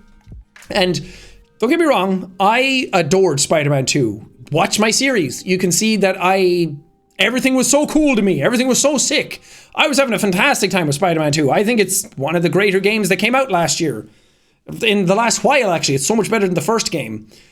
And yet, even I wasn't surprised that Spider-Man 2 wasn't winning anything. Because it's like, it's really good, but it's a lot more of the same. And when you have something like Baldur's Gate 3 coming out and Alan Wake 2, and even to a certain extent Tears of the Kingdom, even though that was a lot of more the same as well. Like, those games are doing stuff that most other games just never do. They don't challenge things. Spider-Man 2, I don't really want to call it a safe game because that kind of sounds like I'm discrediting the work that went into it. But you know what I mean. Like it wasn't really like challenging any of the norms for video games. Like the open world stuff in it was a refined version of the previous game, which is just more open world stuff. Like we've seen that kind of stuff before. The cinematics were all way better, but when you have like an interactive musical in Alan Wake 2, it's kind of hard not be like, damn, that's like pushing boundaries. So I saw a lot of people that it's going around on TikTok, like compilations of people upset that Spider-Man 2 didn't win anything. But all I say to that is like, please play more video games. Like people are upset that Alan Wake 2 and Baldur's Gate 3 was winning stuff and they didn't even play the games. They don't even know what they're about. People keep looking at Baldur's Gate and being like, it looks like it has mobile graphics. And I'm like, sure, it's not like a graphical powerhouse the way like an Alan Wake 2 or Spider-Man 2 or something would be. But Baldur's Gate 2 is doing stuff that no other game has been doing before. Like, that game came out and the entire industry freaked out that people were going to expect that standard from RPGs going forward. Like, if that doesn't say what you need to hear about Baldur's Gate 3, like, other development studios were scared of Baldur's Gate 3. Oh, did I keep saying 2? 3. People were so scared of that game that they were like, don't expect this from us for our next game. Like, that's impossible to do. Nobody can do that. And then Larian came out and they were like, la-da-da, here's our vampire fucking simulator. You want to fuck a bear? Do it. You want to talk to a sheep? Do it. You want to fight a frog that's way too hard? Do it. Do whatever the fuck you want. Oh, can't go around the guards because your charisma's not high enough? There's a tiny gap in that wall. You can jump over that if you're smart enough. Like, the amount of stuff that was in that game that I'm like, how the fuck did you manage to make that work? Like, I was doing things that I thought was breaking the game, and then the game reacted to me in the way that it knew I was going to break it. Like, oh, I need to get something out of this person's pocket, but they're stuck in a conversation with me. What can I do? And then you like charm the pants off them to like kind of like lower their guard. Then you use one of your guys to put them to sleep. Then you take the stuff out of their pocket, put a bomb in their pocket, and then they blow up and you walk away. And it's like, I don't think the game expected me to do that. And then you go back and it's like, wow, can't believe you killed her like that. It's like, huh? How did you know I was going to do that? It's wild. I think the only people that don't get Baldur's Gate 3 is, well, it's a very different type of game and it's a very intimidating game. So I get if it's not someone's cup of tea, but a lot of the people saying Spider-Man 2 should have won have not learned anything about Baldur's Gate 3. you look at a video of it and it's very easy to make Baldur's Gate 3 look bad because there's sections of it that broke, or there's sections of it that run bad, or there's sections of it that have like a bare sex scene and everyone's like, this is game of the year? Or you can like lower the graphics to make it look like shit because it just has such a massive world that there's so much going on that they can't make the graphics better or else it won't run. You know what I mean? It's so annoying. And I don't know why it upsets me, because I'm like, Baldur's Gate 3 is one of the best games that's ever graced the medium. And people are like, why didn't Spider-Man 2 win? What is this mobile game from 2014 that won? Oh, it has a sex scene with a bear. I'm like, yeah, that's cool. Shut up. Where's the sex scene with a spider? Huh? Why doesn't Spider-Man have sex with Miles? Actually, they're both Spider-Man. Let's get over this narrative that Miles isn't Spider-Man. Miles is Spider-Man. It was the same with Alan Wake 2. I had seen so many people say, like, they saw the dance performance of Alan Wake 2 on stage and they're like, this is so cringy. Like, this is so awkward. It's like, this is in the game? I'm like, if you're saying that, clearly you haven't played the game, because in the game it's fucking awesome. Like, it's not cringy at all. It's the coolest thing ever.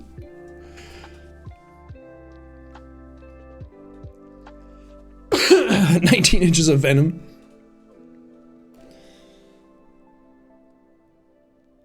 Oh. Wait, Miles isn't 18? Never mind. Cut it back. I didn't say that. I thought Miles was older. Oh my god. Fuck. Jesus. I'm sorry. I thought Miles was 18. Oh, he's talking about like doing stuff for college. I was 18 when I was going to college. I thought he was 18. No, guys, don't cancel me. No. I've made it 11 years.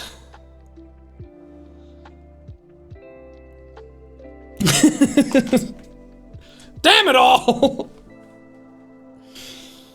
Anyway, Spider-Man 2 is a good game. Alan Wake 2 is a good game. Baldur's Gate 3 is a good game. Tears of the Kingdom is also a good game. I also think people went over like Tears of the Kingdom without giving it much recognition after playing it, because I think the map was the same and a lot of the locations and characters were the same. So even though it's doing a lot of crazy shit in the game and some of the physics in that game are nuts, like, I think a lot of people were they kind of forgot about it because it was the same map and it was the same characters. So it kind of felt like Tears of the Kingdom was like what Breath of the Wild wanted to be for a lot of people.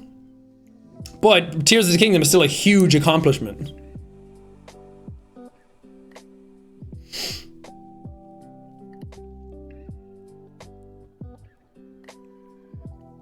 So a lot of good games this year. There's a lot of talk about the RE4 remake being in the Game of the Year category, and I'm like, I don't really care if a remake is in it or not. Like, if the game's good enough, it's not so much about retreading a game and having that be up for Game of the Year again. It's more about, like, there's a lot of developers involved and they put a lot of hard work into this and they did a lot to be there. So if you think their work is worth it, I think it should be allowed to be nominated for Game of the Year. I don't really care if it's there or not. It was obviously never going to win. I don't know about Mario Wonder, though. I played Mario Wonder, and it's a really good game, but I feel like for the popularity of what was out there, I think Final Fantasy 16 probably... Don't get me wrong. I hate Final Fantasy 16. I tried so hard to like that game. I really did. I love Final Fantasy games, but I did not like what was going on in that game. But I understand why other people like it. I understand why it's there, and I understand why it's getting nominated, and I really thought it was going to get nominated. It didn't get nominated, right? It was Spider-Man 2, Baldur's Gate 3, Alan Wake 2, Tears of the Kingdom, Resident Evil 4, and Mario Wonder.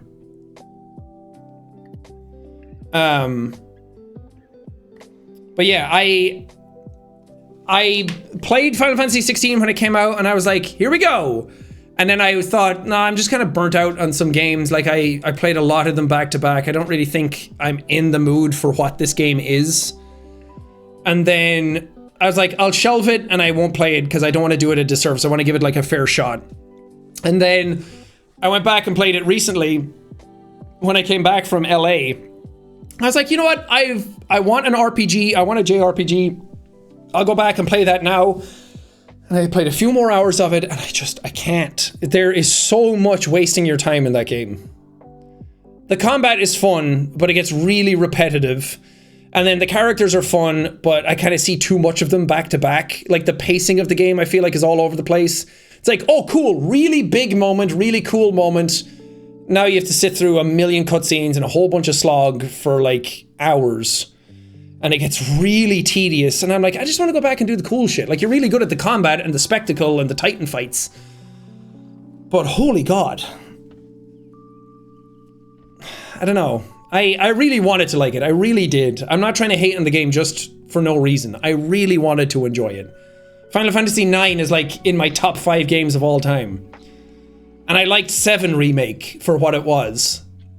I feel like that got a bit bogged down in tedium, but that's also like, you can just not do the side quests if you want to and just barrel through the story, and then it's really fun. Yeah, 16 I didn't really like. The music in 16 is great. Game runs like garbage though, doesn't it? Also, if you're new here to me and hearing me talk about stuff like this, I talk very hyperbolically all the time. I'll say something is trash or garbage, but I don't actually mean that. I just like hyperbolic words. I like using bigger hyperbolic words to describe things, and it sounds way more aggressive than it does. But I was trying to play it, and it was like, the 30 FPS mode, yeah, fine.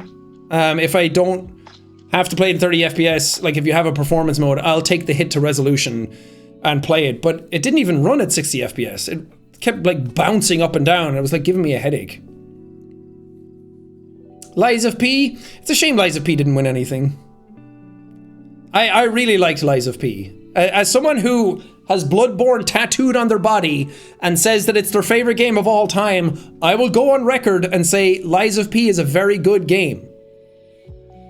I liked it a lot. It has its issues and it's not perfect. Well, nothing is, but like, it had very little replay value for me, and I think the builds kind of suffer from being very samey because you can switch the handles and everything. So you can make like strength weapons kind of like a dex weapon, and like, I feel like maybe that's not the right thing to do because the combination system kind of made the builds less distinct and unique, and maybe not really want to go back to it again. But I think that that's a very legitimately good game. Yeah, it was really surprising. Out of that and Lords of the Fallen were coming out, and I really thought Lies of P was going to be bad, because I was like, oh, you're trying to be Bloodborne a little too hard, and we've seen this before, and it's not going to be good. And then it came out and it was amazing. And then Lords of the Fallen came out right after that, and I thought it was going to be great, and I didn't like it. That's another very tedious game to get through. But Lies of P I completed. I love that game. Starfield, I'm not surprised didn't show up. I also didn't like that game. I think I talked about that somewhere. Maybe in the podcast with Ethan, but I really wanted to like Starfield. I was like iffy on Starfield when it was announced, and I was like, I'm not really into that. And then the hype around it was building up, and I was like, I just don't think I'm gonna like it. And then they did that showcase where they did like a 30-minute thing after the Summer Games Fest, and I was like, I'm really excited for Starfield now. That looks cool. And I just like completely flipped on it, and I was super hyped for it to come out, and I played it like, I think I played it as soon as it came out. And then I was playing through it, and I was like, is it just me, or is this bad? Like, it was just immediate to me, like all the stuff people are saying now about like loading screens and everything, but it's not even the loading screens. I can handle that. There's a lot of games that have loading screens. Like, go back and play Portal 2. That game is nothing but loading screens. And it's still phenomenal. But something about Starfield just didn't click. It doesn't have... Like, I stopped playing Starfield after 12 hours and literally booted up Skyrim and played that instead. Because my favorite thing about Bethesda games, that they always get away with a lot of jank. Their side quests are kind of eh. the animations are not up to par. Sometimes it runs bad. There's bugs everywhere. But at the same time, they're unparalleled in their storytelling and their world building. Because you go out of Vault, whatever it is, in Fallout 3. I remember that moment. You do your whole baby life, and then you go out through the vault. The door opens. It's bright. Oh, my eyes. And then it's just, here's the world. Just go. And I'm like, cool. And then it's like, what's that over there? I'm going to go over there. I'll fight 10 things along the way. Oh, suddenly I fell into a hole. What's that cave over there?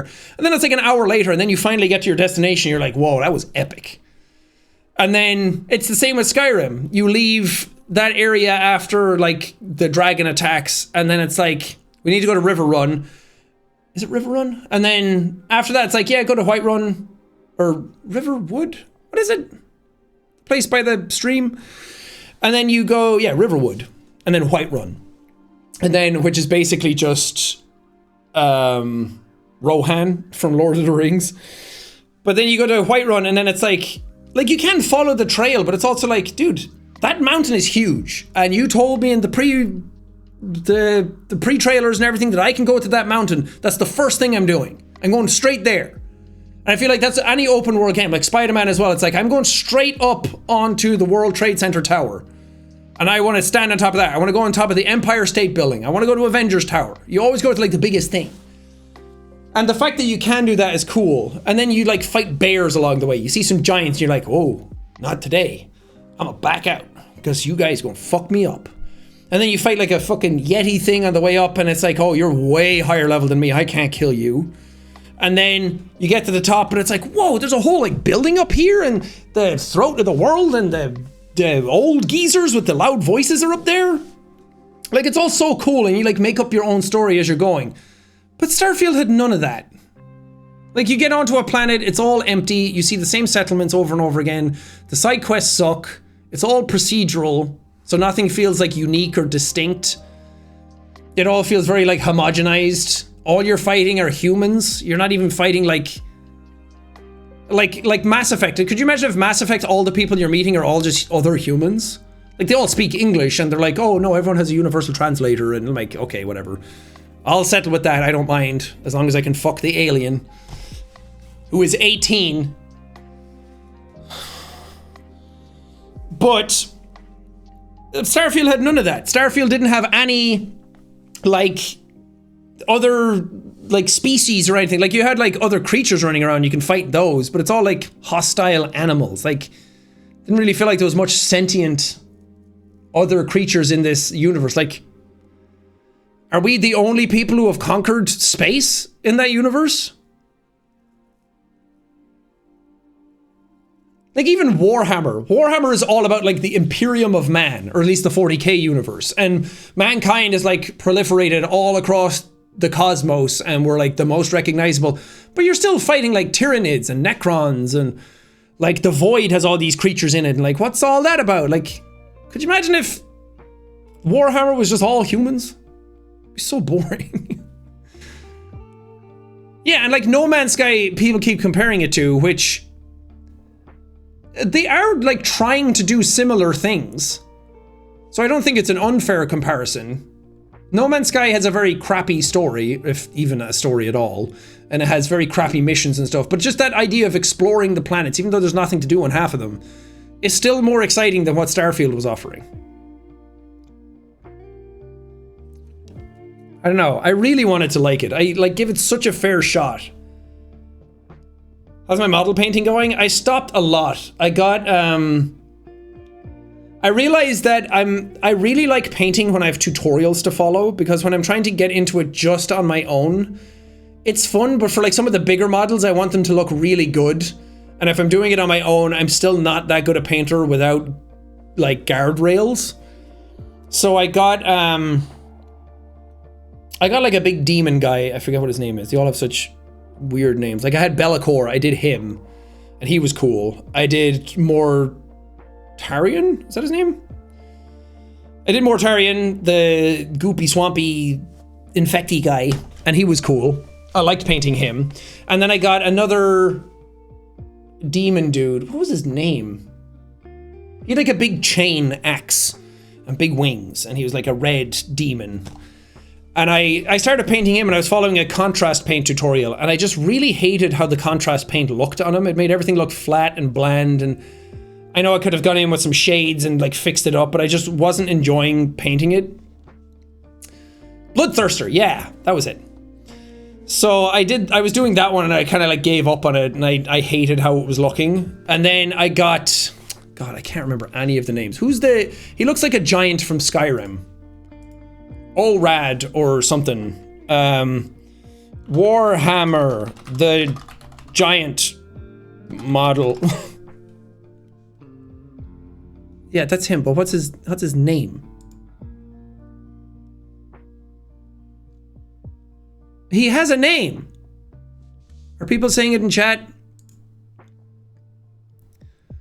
No. Big dude. Yeah, that's him. No, what's his name?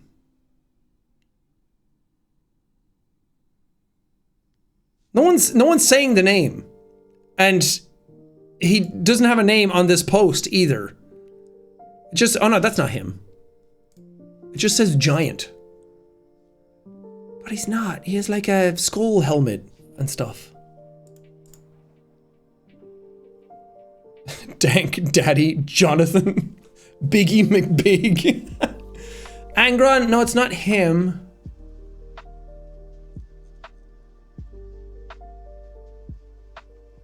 He had just like a really basic name like Odar or something like that.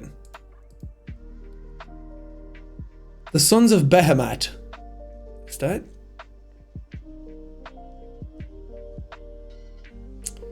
Why don't any of these posts have any of the names on them? They're just calling them Giant Kit. Fuck this. Fuck Warhammer. Fuck all of it. Bob, yeah. Oren?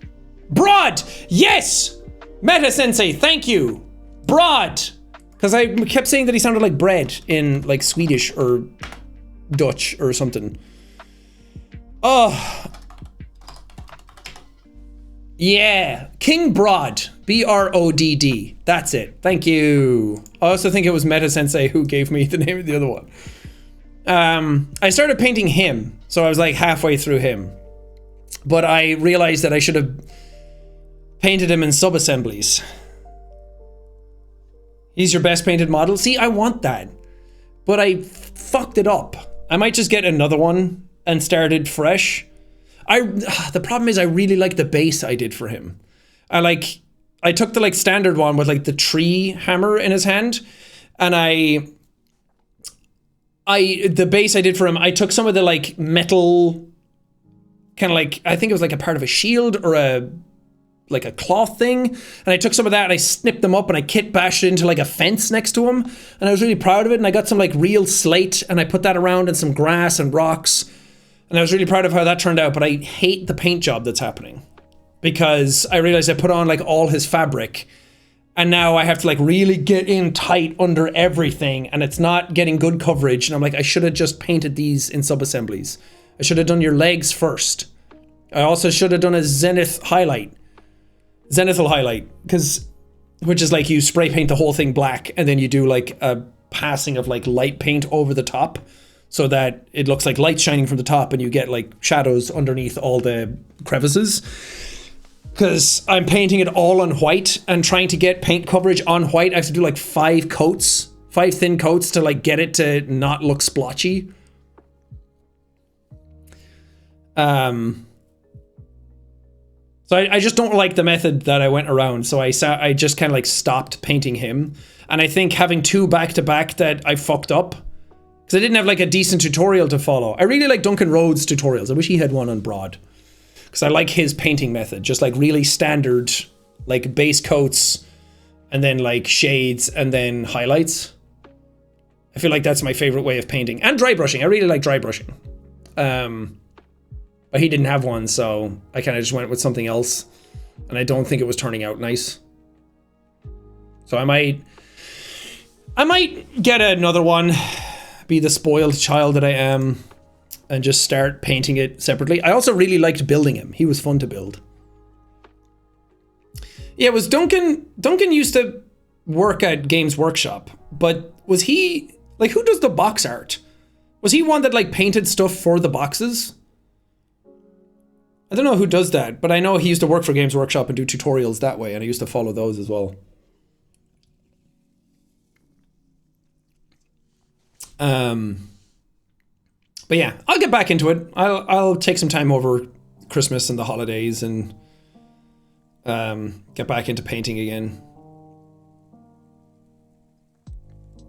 Yeah, it is nice to learn, Jay.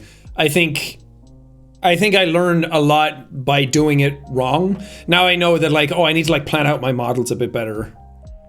And sometimes I just build them because I want to build them because I'm in, like, a Lego mood. And I just want to build them, and then I have it built and I'm like, shouldn't have built all that as one. I also do still have, like, a couple of models that I haven't done. I have the Death Coach that I didn't finish. I started painting the Death Coach and I was waiting for some paints to arrive that would give me, like, a rotten wood look. I didn't have, like, a specific color that I wanted. And I was following some guy's tutorial that was really good. And the Death Coach, like the Night Coach, Black Coach, is a really cool one. It's like it has like a coffin inside, like a Dracula, like, horse carriage, and has, like, ghost horses pulling it along. And, like, I really want to do that. I also have a Tyrannid, a winged Tyrannid that I want to try my airbrushing on, but I don't have a space in, like, a room in my house to do airbrushing in. I do it in, like, the basement shed area, and it's really, really fucking cold right now, so I can't, like, the painting has kind of been put on hold for that. Also, I know this only applies to a certain select few people, but just in case this message spreads to everybody, what the fuck is up with the Army Painter black spray paint? I've tried, like, the Games Workshop ones, the Citadel or whatever their spray primers are. Loved all of them. I thought they were great.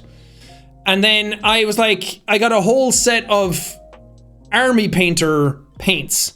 Like, I got some of their speed paints and I got some of their just regular paints as well. And I was like, these are great. Like, I like those paints. I like their speed paints a lot.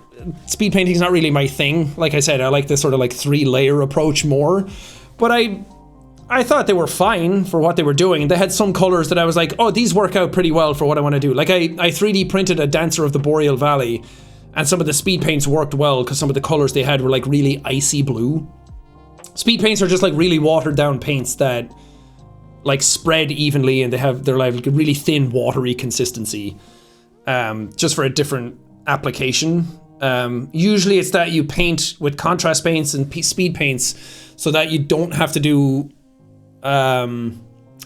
shades, so it'll, like, pool in all the cracks. Like, if I put it over my hand, it would pool in the cracks of my hand in my palm, so then it gets darker, so it looks like it has shadow, so it speeds. If you're painting, like, 30 models for an army, contrast paints and speed paints are to try and, like, help you speed up the process and, like, get through them quicker without having to, like, do a base layer, do another base layer, then do a shade layer, then do highlight layer.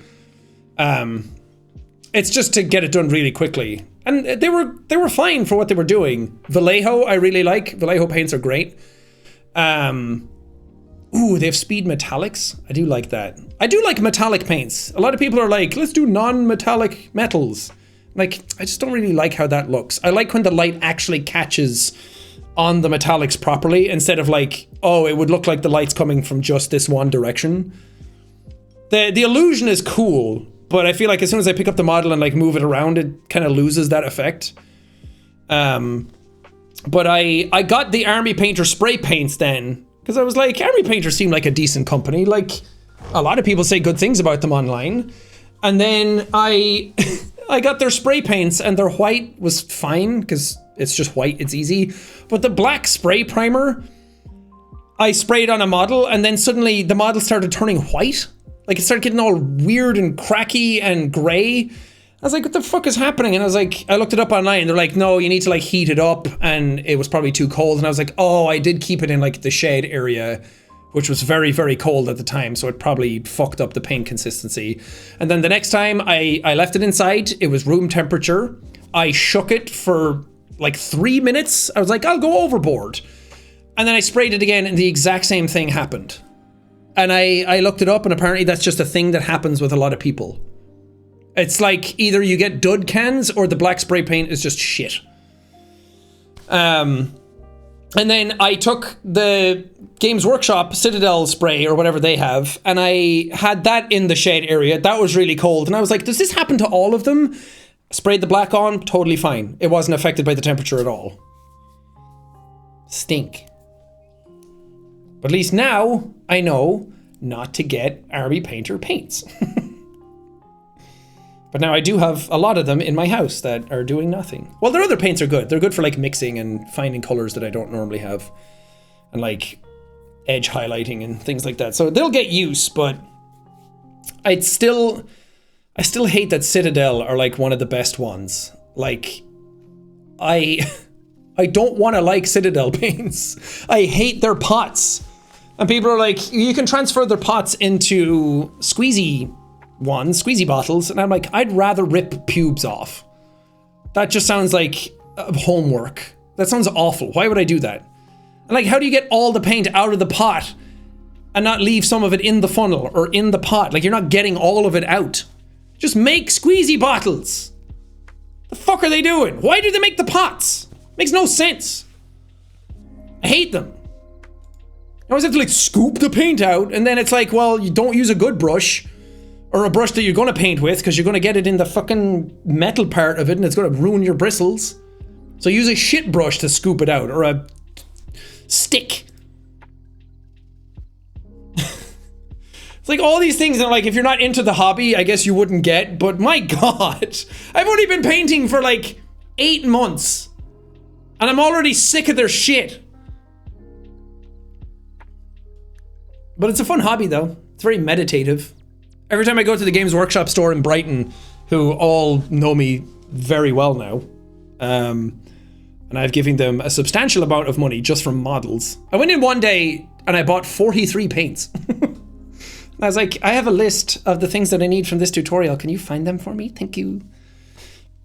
Don't even remember what I was going to say. Oh, every time I go in and I'm buying stuff, they're like, oh, what army are you rolling with? And I'm like, I don't play the game. I just paint them.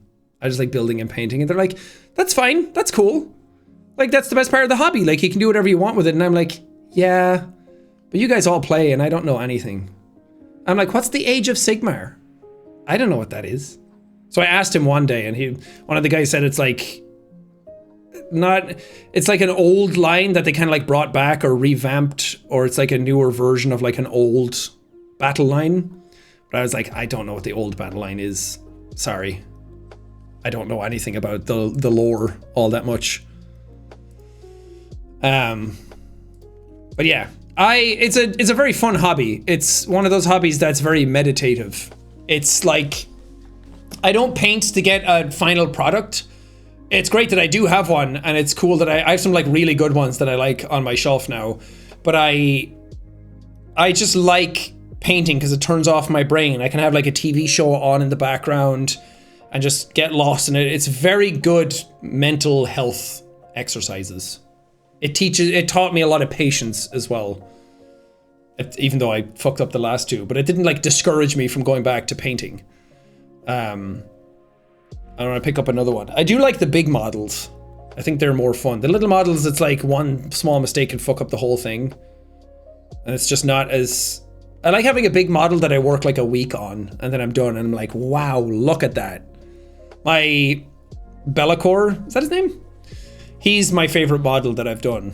Because most of that was dry brushing, and it has such a powerful effect on such a big model. And then the base that I did on that, I'm very, very proud of. Show some models? Maybe in a video or something. I don't know. They're all the way downstairs. I don't want to go all the way down to get them right now. Have you tried acrylic painting? No, just like acrylics on models kind of stuff. But not actual like pictures. Oh, GTA 6? Yeah, it looks so cool. I can't wait for that game to come out. I think it's going to be massive. I mean, a lot of people have said this before, But it's going to be the biggest video game launch ever. Like within its first week, it's going to break every single video game record for sales. I think that game can easily hit 100 million units in a week. Probably way more than that. I'm trying to think of like good comparisons, because I think GTA 5 currently, after like so many years of coming out, is at 190 million units sold, which is, it's the second most sold game of all time. The number one is Minecraft at 300 million. And GTA 5 is number 2, but that's because the online is like keeping people come back a lot, and they make so much money out of that. But I think 100 million in week 1 is very easy for them to clear. It's obviously going to outsell all their other games. It's going to outsell everything. It's not going to outsell Minecraft. I don't think anything will. 300 million units is a lot. But the fact that their tease of the trailer saying it's coming out on December 5th or whatever they said it was, got 1 million likes on Twitter, was already like, oh, this is big. And then within 22 hours of the trailer going up, it hit 100 million views, didn't it? Or maybe it was 70 million.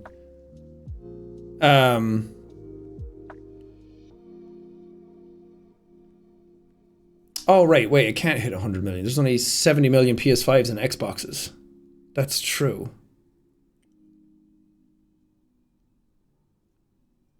Yeah, because it's not coming out on PC day one. People are saying 90 million, 101 million, 80 million on day one. I mean, 90 million to 100 million is a small discrepancy when you're up in those numbers. So it's basically 100 million views in 24 hours. Which is the most... It's not only the most any video game trailer has ever gotten. I think it's the most views on any video game trailer ever, right?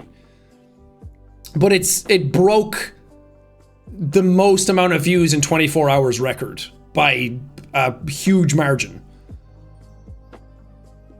So either people are going to buy a fuck ton more consoles this year, now knowing that that's coming out 2025. This year or next year, they're going to sell so much. The PS5 Slim is going to come out. That's going to sell a fuck ton. Xbox are probably cooking on something as well. There's rumors that the PS5 Pro is going to be announced next year. Maybe September-ish. Which we haven't had our mid-gen or late-gen refresh of the consoles yet. We usually get the Slim sooner. And the Slim is coming out next year. And then... Xbox have 2 SKUs, so they have the Series S and the Series X. They're probably going to come out with something next year as well, either a Slim or a refresh of their console. Slim's out already? What? Where do I see anybody buying them? I just see people talking about like early models. Oh, that's cool. I want to get one. Lord Jesus, the PS5 is an absolute monster, and anything to reduce the footprint of that thing on my desk. But those are going to sell a lot. Next year's going to sell a lot. The closer we get to the GTA 6 launch, they're going to start selling more and more and more, because people are going to start getting ready for them. People are going to be buying PlayStations for their families for GTA 6. Then the PS5 Pro and the Xbox Pro, or whatever the hell they're going to be, will come out. And then they're going to sell a lot, and people are going to buy those for GTA 6 because they want the best graphics, and they want it to run well. So I think by the time GTA 5 comes out, we're going to have a lot more consoles sold. I think 100 million is still going to be doable. Maybe not in a week. I forgot that we have to factor in the consoles haven't sold as many as the copies want to sell. But I am excited to see what kind of numbers that game does. Because Rockstar are like the only developer in the industry making the money that they are. Because GTA 5 on its own, just the sold copies, made them $1 billion, if not $2 billion at this point. And then the shark cards in GTA Online has made them like $3 billion.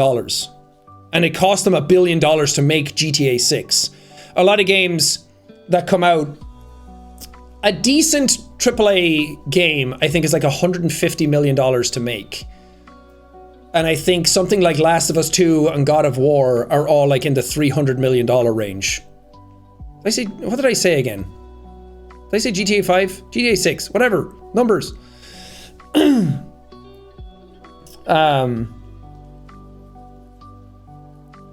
So I think having like a big AAA game cost like 300 million plus to make, and then having GTA 6 cost $1 billion to make is...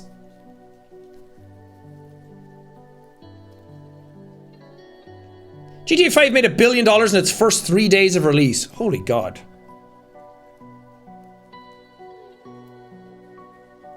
People are saying, yeah, 2 billion. So, is that for the copies sold money, or is that how much it cost them to make it? Either way, crazy money. Close to 2 billion? Yeah, it has taken a while. And it's, a lot of the budget is probably like creating new tech. Because didn't they say they're like revamping their physics? And the lighting engine and everything they made for Red Dead Redemption 2 was also probably being made for GTA 6 at the same time. So all that like R&D and engine updates probably all contribute to a huge amount of that. I'd be very curious to hear how many developers worked on GTA 6. Because, you know, people always come out and they're like, 100 people worked on this game, or 400 people worked on this game. It's like, it's way more than that. Like some games that say like 400 people worked on it, sometimes it's like 1,000, because the freelance people that come in and like work on something for a couple of months and then leave again don't really get factored in. It's like 400 full-time employees. So sometimes it's like, it's probably closer to like 1,500 people make a game sometimes. So I'd be curious to see how many people have dipped their toes into the development of GTA 6 over the years. Not full-time employees at Rockstar, but like everybody that's like come in and out over the years. It's kind of crazy. Especially in a year where so many people lost their jobs in the gaming industry. It's crazy to see that Rockstar are pumping out something that cost $2 billion to make.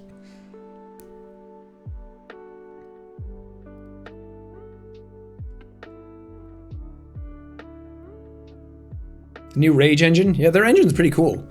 I still go back and play... I still haven't finished Red Dead Redemption 2. I know what happens at the end of Red Dead Redemption 2 by now, but I haven't gotten there myself ever. But even now, like, I fired it up again when I got back from LA and put like a reshade mod on that just kind of like ups the contrast a little bit. And it still looks incredible.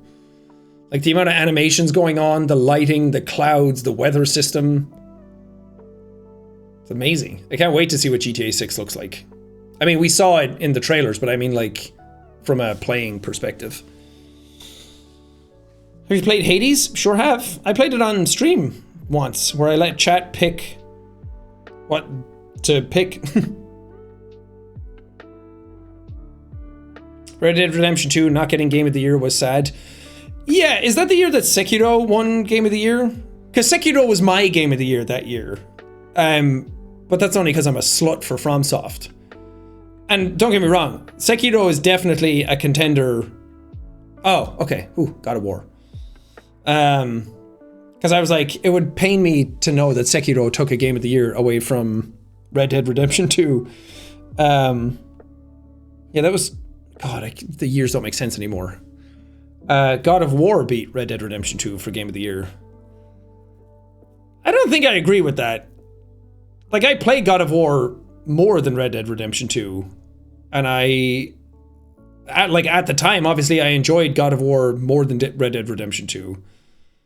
And like God of War is an amazing game. It really like changed people's opinions on that franchise, and it was huge. But I think Red Dead Redemption 2 is probably the better game, right? I mean, I guess it's what you're into. If you're not into cowboys and like the overly long like simulated physics of actions and things like that, it's not as exciting. But I don't know. Both great games.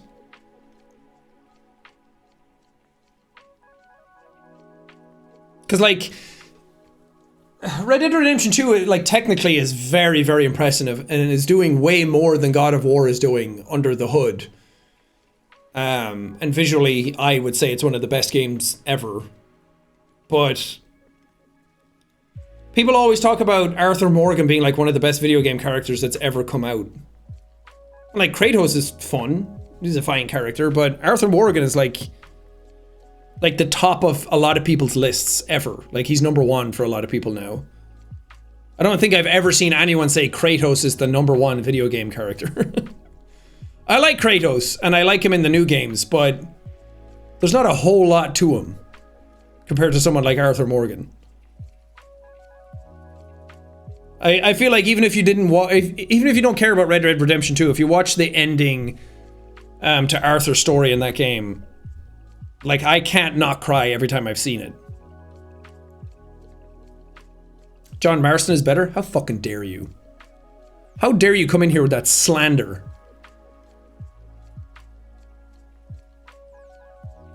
I'm sure Kratos would describe himself as fun. Oh, well, I just mean the character to, like, play as. Thank you guys for the gifted subs. Armored Core 6 was good. I liked it a lot. I just, compared to everything else that came out last year, I don't think it would have been a contender for Game of the Year. Like, it's great, and I loved my time with it, but it's not like Baldur's Gate, Alan Wake 2 good. You checking out the God of War DLC? Yeah, didn't it, like, just come out like 20 minutes ago?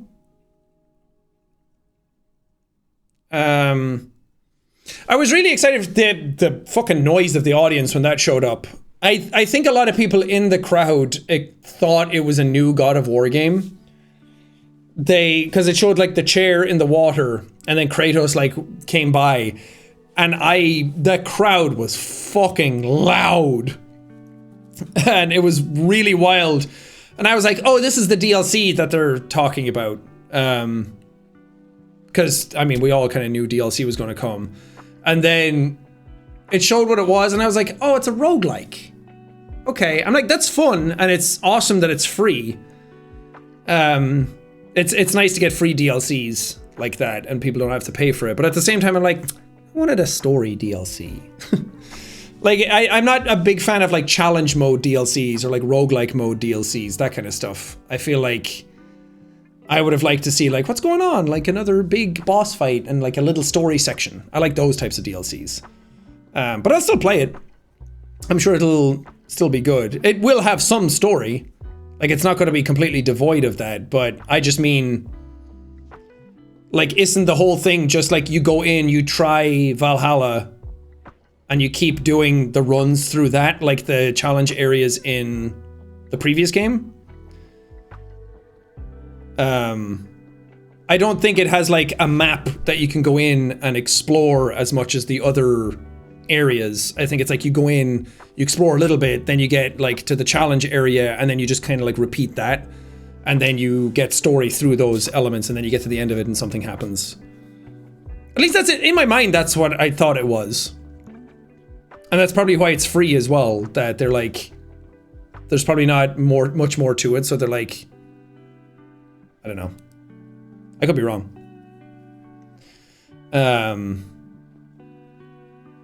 Said it's about him facing the past and continues his story. Okay. I'm down with that. They did have, like, a little bit of the Greek music in the trailer, right? I want to explore his past. Why have we all brushed over the fact that Kratos came from Greece?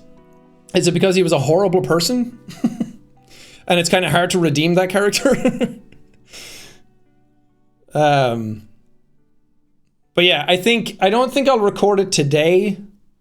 I'll probably record it tomorrow because I'm still jet lagged as fuck, and I don't want to record a video and, like, not have the energy for it, and then kind of, like, I have to, like, relearn the combat as well. So I feel like I just wouldn't be very fun to watch if I recorded it today. When did I get home? A few days ago. We got home Saturday. So on the 9th. So we've been home for like 3 days. But when you come back from a place, they say it takes a day per hour difference to get over your jet lag. So it's like 8 days to get over jet lag from LA. But it's usually like 5.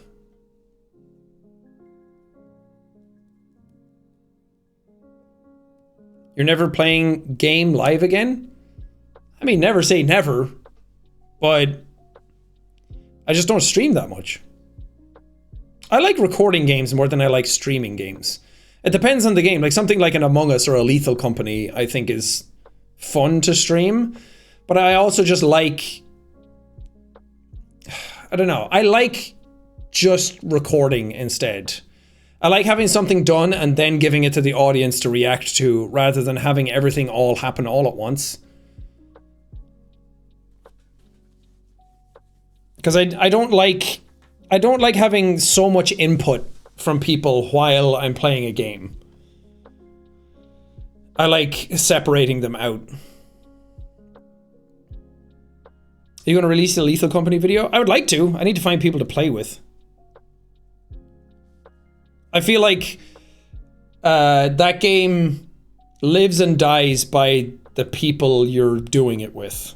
Like if you have a group together just for the sake of playing it that don't really cohesively work together, then it kind of falls apart pretty quick. Because the whole point is like the chaos. Mark, Bob, and Wade? I mean, they didn't ask. I think the proximity and the like chaos of it is what makes it more fun. Rather than just like trying to actually just beat the levels is not that interesting. We love the company. Brian and Nogla play it all the time, but that's the thing. They know exactly what to do. So they're able to like min-max the levels probably, and they know what all the creatures and everything are, but I don't really know what anything is. I don't know, I might have just missed the boat on it. I really like the concept of it though. I've been seeing a lot of clips of it on like shorts and TikTok, and it's really funny.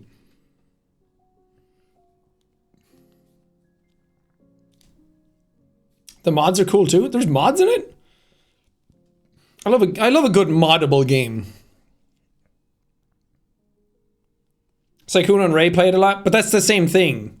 I mean, me and Evelyn have thought about asking them to play it, and I think I still will.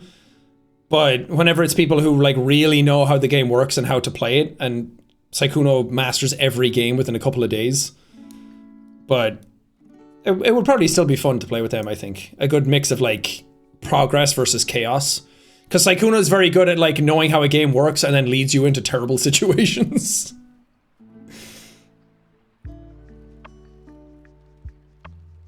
Felix hasn't played it? Felix has a baby. And our time zones are fucked.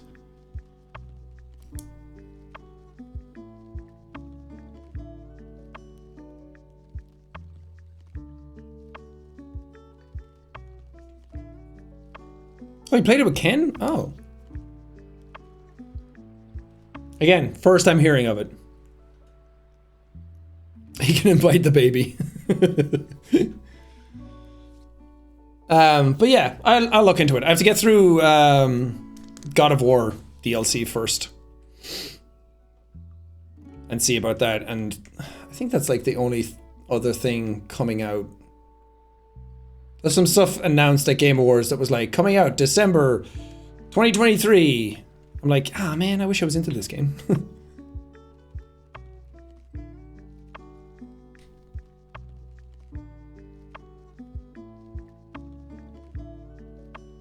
there be any Alan Wake 2 gameplay on YouTube? Nah. I played that for myself. That was an all-me game, and I had so much fun. Just sitting in the dark with my headphones on playing it.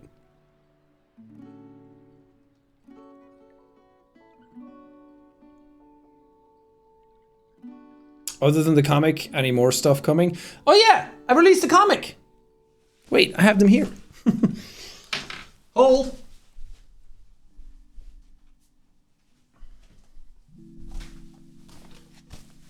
I love this comic. Oh god, what did I press? I pressed something and the dev tools of my Chrome came up. Here it is. It's so cool. This is the shiny one, the limited one. They sent me so many of them because they were like, we want you to like sign some copies of the comic at some point. And I was like, yeah, no problem. I'd love to. And then they sent me like 40 comics because we had 4 different covers for them. We had like the ABC and then the special one. And then they sent me so many of them and I was like, am I signing these? And they're like, no, you can just do whatever you want with them. But yeah, it's very cool. I like it a lot. It has Marvin and Jackie Boyman's story in it. Or at least like a little bit of it. Just like some day in the life action with them. But I think the physicals have started arriving for people. You can buy it on Bad Egg. That's the publisher. Right there. That's Charlie Moist Critical's company. We went with them to publish it. So we were in talks with a bunch of people, but they were the ones that just seemed like they really understood it and really wanted to work hard on it. And I was like, yeah, you guys, I want to work with people who want to work hard and like have passion for it rather than just like you can go with a big company that can pump out 1 million units, but it's not as fun if they're not like really into it. Like they were so into it, like Charlie even did a video talking about this comic book coming out. I know Charlie does videos talking about everything. Charlie would do a video talking about the fucking arse hair that turned white on him and he's getting old. But he, it was nice of him to talk about it in the video. But I'm very proud of it. In terms of other stuff coming out, I mean, this is issue 0. So issue 1 hasn't even technically come out yet. And we're going to be doing so many more of these, of Jackie and Marvin. So look forward to that. They're going to come out every few months, I think, over the next year. We have like a whole arc planned out for them. I think it's 5 each. But depending on like where the story goes and like how people are into it and different things like that stuff could change. So if it's not 5 each, then something probably changed in the background. So we have them coming out like what? I mean, we would love to get them coming out like every month, but it takes a while to like get stories written, get stuff colored, get the artwork done, get all of the prints done, like just get ready for it, and also give people time to like read it and buy it. And so every like 4 or 5 months maybe we'll have a new comic book out, so those will be running for a while, I think. And I'm really excited for where the stories are going. I read Marvin's part and I was like, what happens next? And I know what happens next, and I was still like, I want to know. So that's how I know I'm on to a winner. But you can go buy it now. It's out. Like, you can buy a physical edition as well. Those were limited. I think we're trying to restock some of them. But you can buy it digitally as well, so you can read it on your phone or on your computer.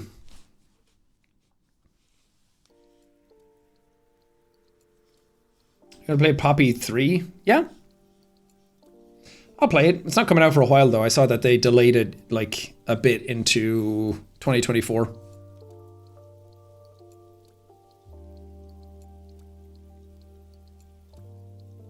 Does it also go on e-reader? That's a good question. I don't know. Because I think it goes through the Bad Egg website for the digital version.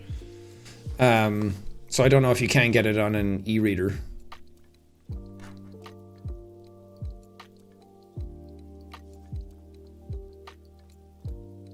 See Peter Griffin's in Fortnite? Boy, big news. Did you get to meet Neil Newbon? I didn't. I saw him around a lot. He was at the after party as well, but just the timing didn't work out.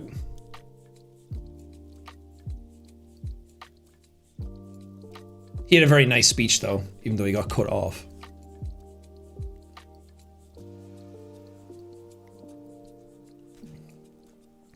Yeah, there's a lot of games I could be playing. I know. Everyone's like yelling games at me. FNAF Help Wanted 2. I mean, I guess I'll try it out. I'll see what it's about. I'm not like the FNAF guy, so I don't know. I do have plans for a nostalgia week again, though. I wrote down some games that I think would work. I'm not going to tell you guys. The surprise is half the surprise. But the thing is, it's like a lot of I like put it up on the community on YouTube where I was like, what stuff have I not played for Nostalgia Week that you would like to see? And so many people just gave me stuff that I've already played. Like GTA 5, because GTA 6 just came out, so it's in people's brains. And I'm like, I played that already. I did that for Nostalgia Week. I'm trying not to like repeat them. Except Happy Wheels. Happy Wheels is like the one that I'm like, if I need a game, it's always there. But some other games, it's like people want to see, but I'm like, I don't really want to. Like, people want to see Last Guardian, but that's like a 10 to 12 hour game, and I don't want to just do one episode of it and then. Like, I'm not going to do a 12-hour video.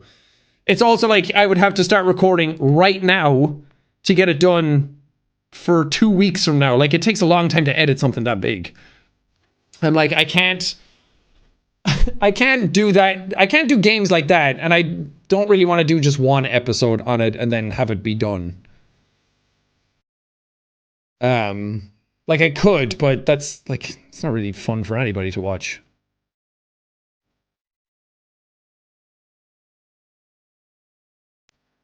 Yeah, it's the same with Life is Strange. People want to see that, but it's like 5 episodes.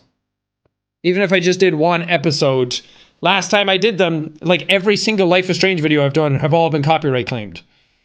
And I think they've probably fixed it for the newer games, but I'm like, if I go back and play the old one, am I just going to get claimed again? Or play it in streamer mode? Like, it's too much of a headache. Cluster Truck I think I did already. Not in a Nostalgia Week.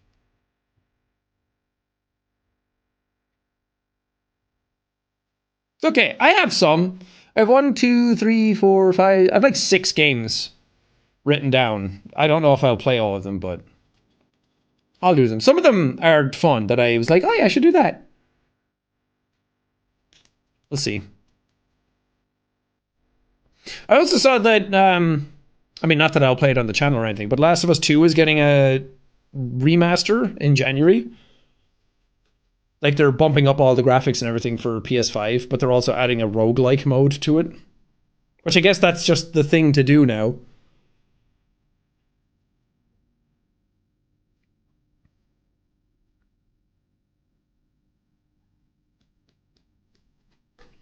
But maybe I'll just play that in my spare time. I don't know. That's the beauty of it. I can play whatever I want, however I want. It's also weird that so many like amazing games came out this year, but a lot of them I'm like, I don't really want to do a video on this.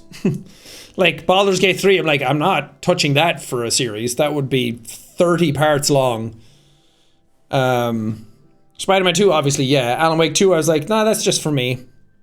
And I'm also like, I don't know if my community even know Alan Wake. Like, trying to explain all of that to people. Like Diablo 4, I'm like, I don't really want to do that in a video. So there's a lot of games I'm like, just kind of playing a lot of them in my spare time.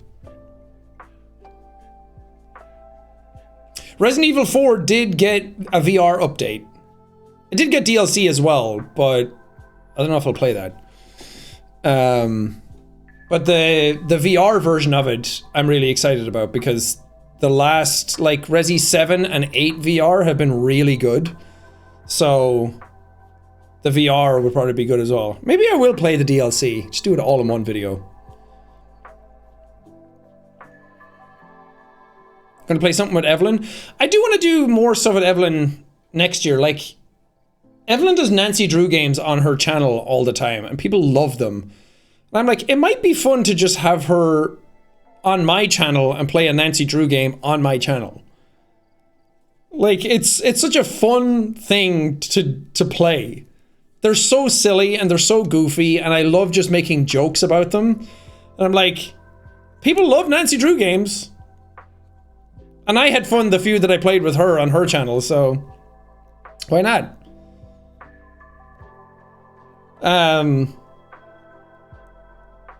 What else did we say we would play together?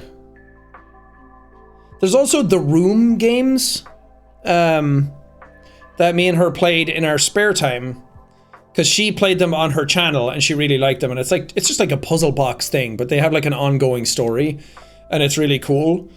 And then I was like, kind of fun to play one of those on the channel, like just standalone one-off type games like that. Oh, and there is a Room VR game, yeah. Evelyn hasn't played that yet because VR makes her very motion sick. So I would love to just tap into like weirder games like that I don't normally play and see if people are into them. Probably not, but it's fun to try. Yeah, there's a new Chilla's Art game coming out. I think it's still in beta on their Patreon, isn't it? Have you thought of doing a VR game for Nostalgia Week? I do have one written down. What about Jurassic Park Survivor coming next year? That was another thing about the Game Awards that I didn't like, is that there was so many games that were just CG trailers and didn't hint at all about what the gameplay was like. Jurassic Park Survivor, I can kind of like guess what the gameplay is going to be like, but I'm like, I want to see the game. Just a little bit. Like I don't need like a whole gameplay segment, but at least like I want to know what the game looks like.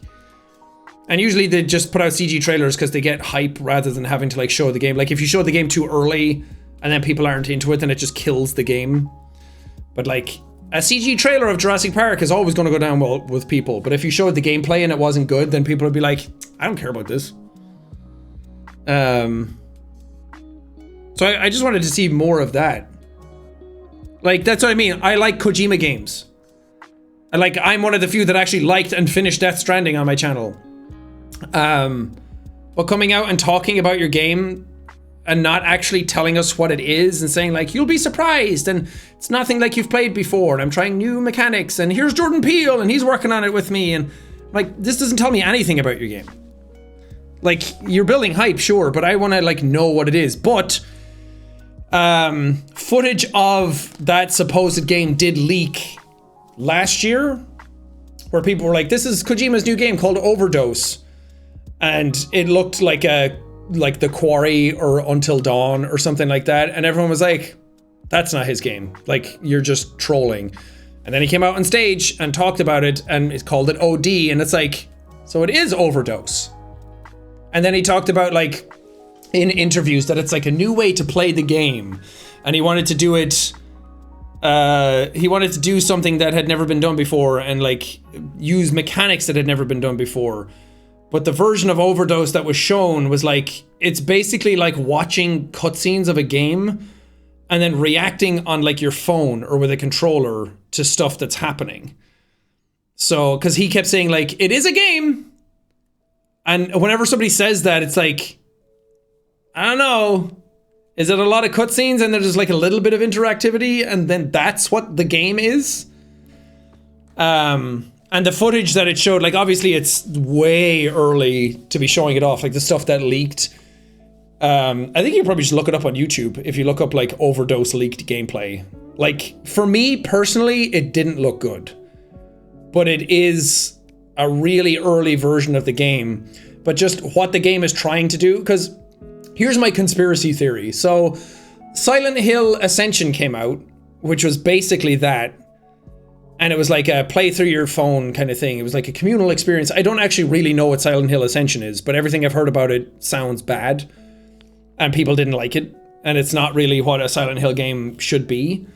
And then that's made by Konami.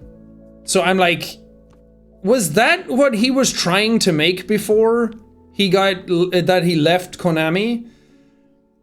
And then they just made Silent Hill Ascension, and then we're like, well, this is what he was going to make. And then kind of like stole his idea, but did it probably worse. And now he's like, Overdose is going to be what Silent Hill Ascension is. And I'm kind of worried about it.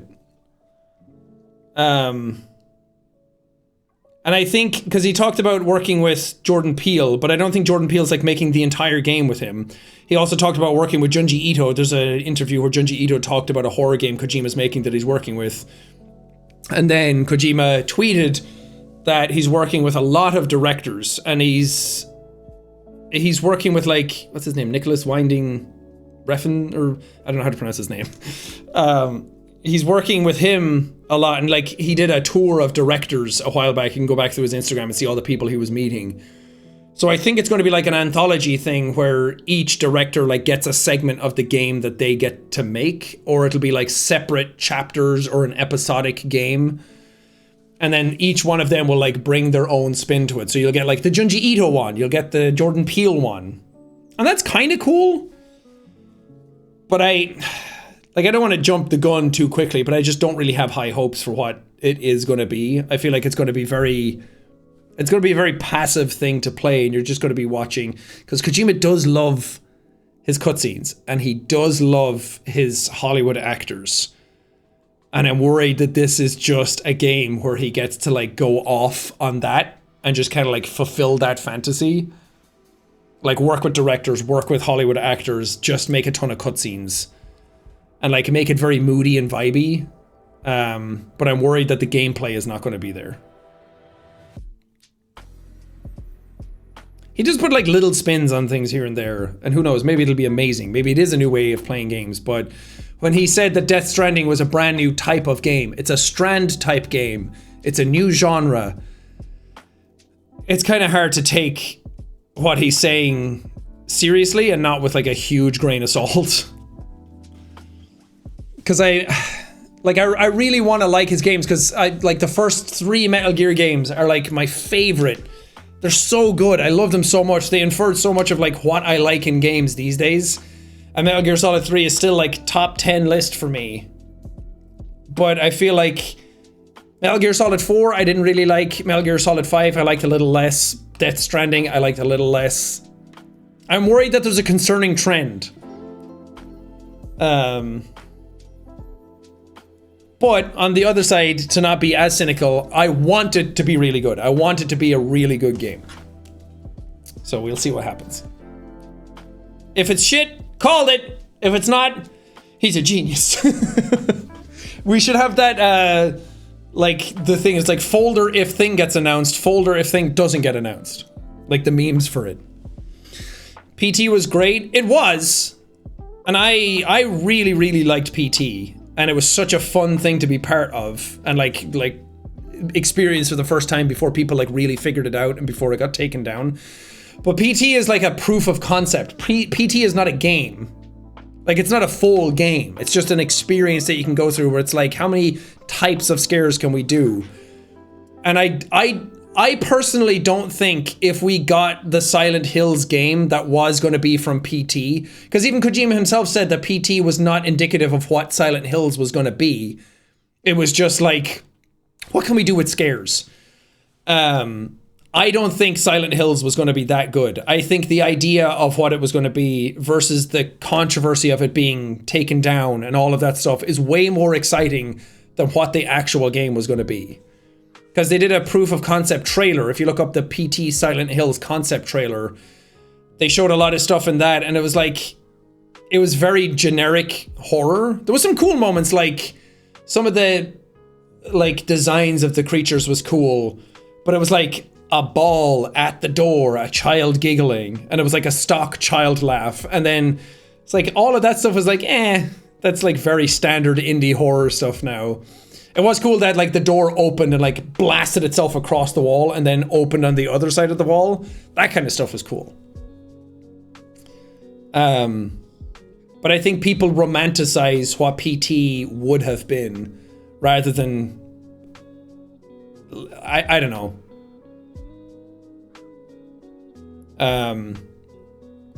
Just seeing that concept trailer afterwards, I was like, you guys didn't really know what you were going to do with it. It like PT was not indicative of what you wanted to do. It was just to drum up hype. But now it's pretty obvious that when you go back and like read any of the stuff about it or see any of the stuff they were talking about, like there was no game started. It was all proof of concept. So I don't think they knew what they wanted to actually do with it yet. they just got Silent Hill as a thing. It is sad that we don't have a Kojima Silent Hill, Kojima and Del Toro Silent Hill game. Like, it is sad that that doesn't exist. It would have been so cool, even if it was bad, it's just so cool that that would have existed. To see like two huge names in industries come together to make a game based around a franchise that has been missing for so long and has been done such a disservice for so long. I'm excited about all the new Silent Hill games though, especially the one from No Code. They're the ones that did Stories Untold. Which, I mean, you can tell how much fun I had with Stories Untold when I went back and like did specialized intro outros for them. I really liked playing that game. So I'm really excited to see what they do with a Silent Hill. Silent Hill F looks cool as well. That's the Japanese like Death Flower one, right? And the remake, I don't know. I don't really like Bloober Team games. Like Layers of Fear, I didn't really like. The Blair Witch, no. Medium, no. Observer was kind of cool. But Bloober do vibes very well. Vibes and visuals. But when it comes to the gameplay, it's not the best. So maybe that's good for Silent Hill 2 Remake because they'll take the gameplay that's already in place and then just add to it with their visual style.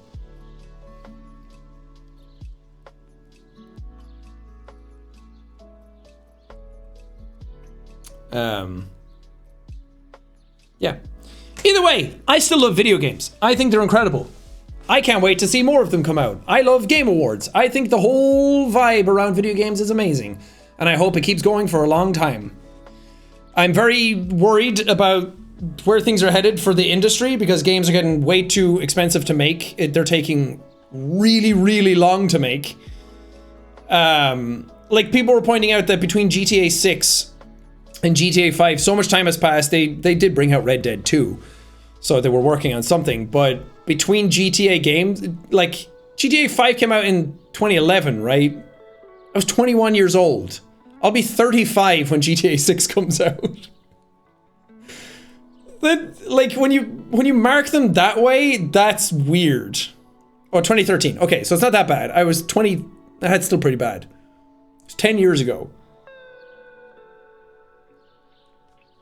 Like, it's still crazy how I was 23 and I'll be 35 when GTA 6 comes out. Like, it's taking so long. Well, that's a different case scenario because GTA is like a beast, but like any other games, it used to take, like you could get games way back in the day every year.